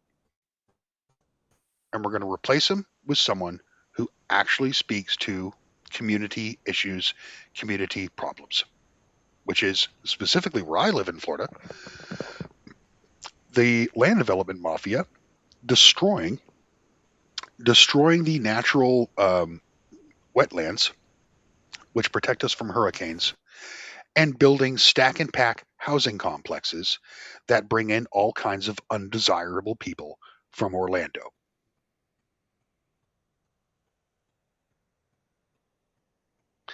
Boomer the other day asked me, who the fuck is this guy? Why would I vote for him? Well, you going to vote for Corey Mills again? You voted for him twice. What have you noticed since Corey Mills has been your representative? Oh, now we got black people at Walmart. Yeah. A lot of them. More every time you go. Why is that? is because they insist on destroying wetland to create contractor grade shit can stack and pack Section 8 housing in an area that has not seen that in the 35 years that I have been in and out of this community here in Volusia County, Florida. You're going to vote for this? Really going to vote for the same people who are all beholden to the same profit only interest in developing land around here?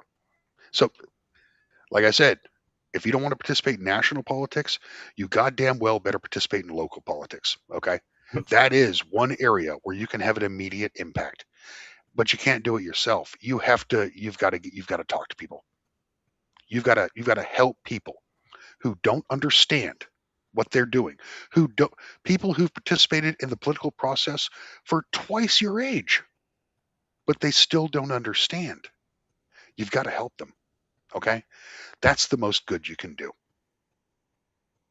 Talk to people who are in yellow on the graph and talk to them about what we want on the green, where our vote actually has leverage, and that leverage begins at the community level.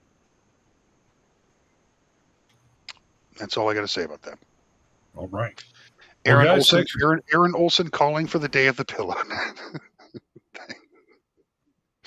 Lovely, Aaron.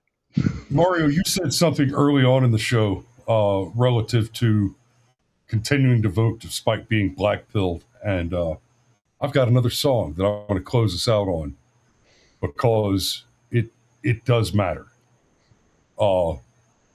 Fighting to the very last piece. Right? So I said earlier, rage against the dying of the light. Rage against the dying of the light. Correct. And with that, we're gonna call it a night. Thanks for tuning in this evening, guys. We love you, and we will see you on Monday. Ciao.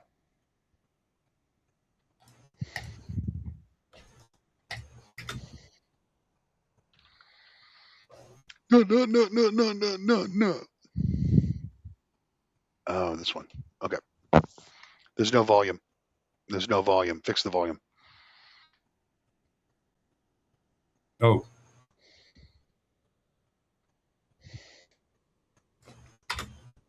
I can fix that. Well, I'm glad you said something, Mario, because I was hearing it through the studio speakers. Yeah, we don't hear it.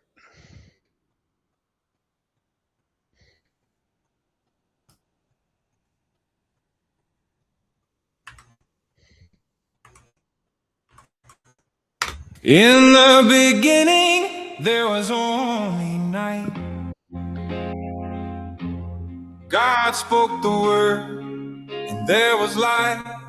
Better to kindle the candle's flame than curse the darkness, cold and lame. A man from the cave to the sunlight goes, blinded at first by the truth he knows. The cosmos burns as a living fire. Heraclitus sings of his dark desire. The fire refines, yet the fire consumes. It brightens the world, yet it darkly dooms. Our God is a fire consuming divine, a word like a hammer, a holy sign. But liberty's torch must be trimmed with care, else while it rages and scorches the air, it takes but a few, both fierce and free, to set brush fires of liberty.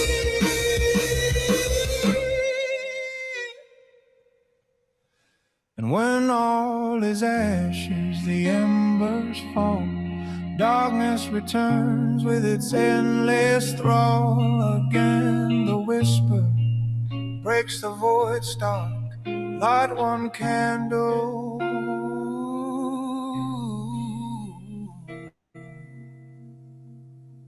against the dark.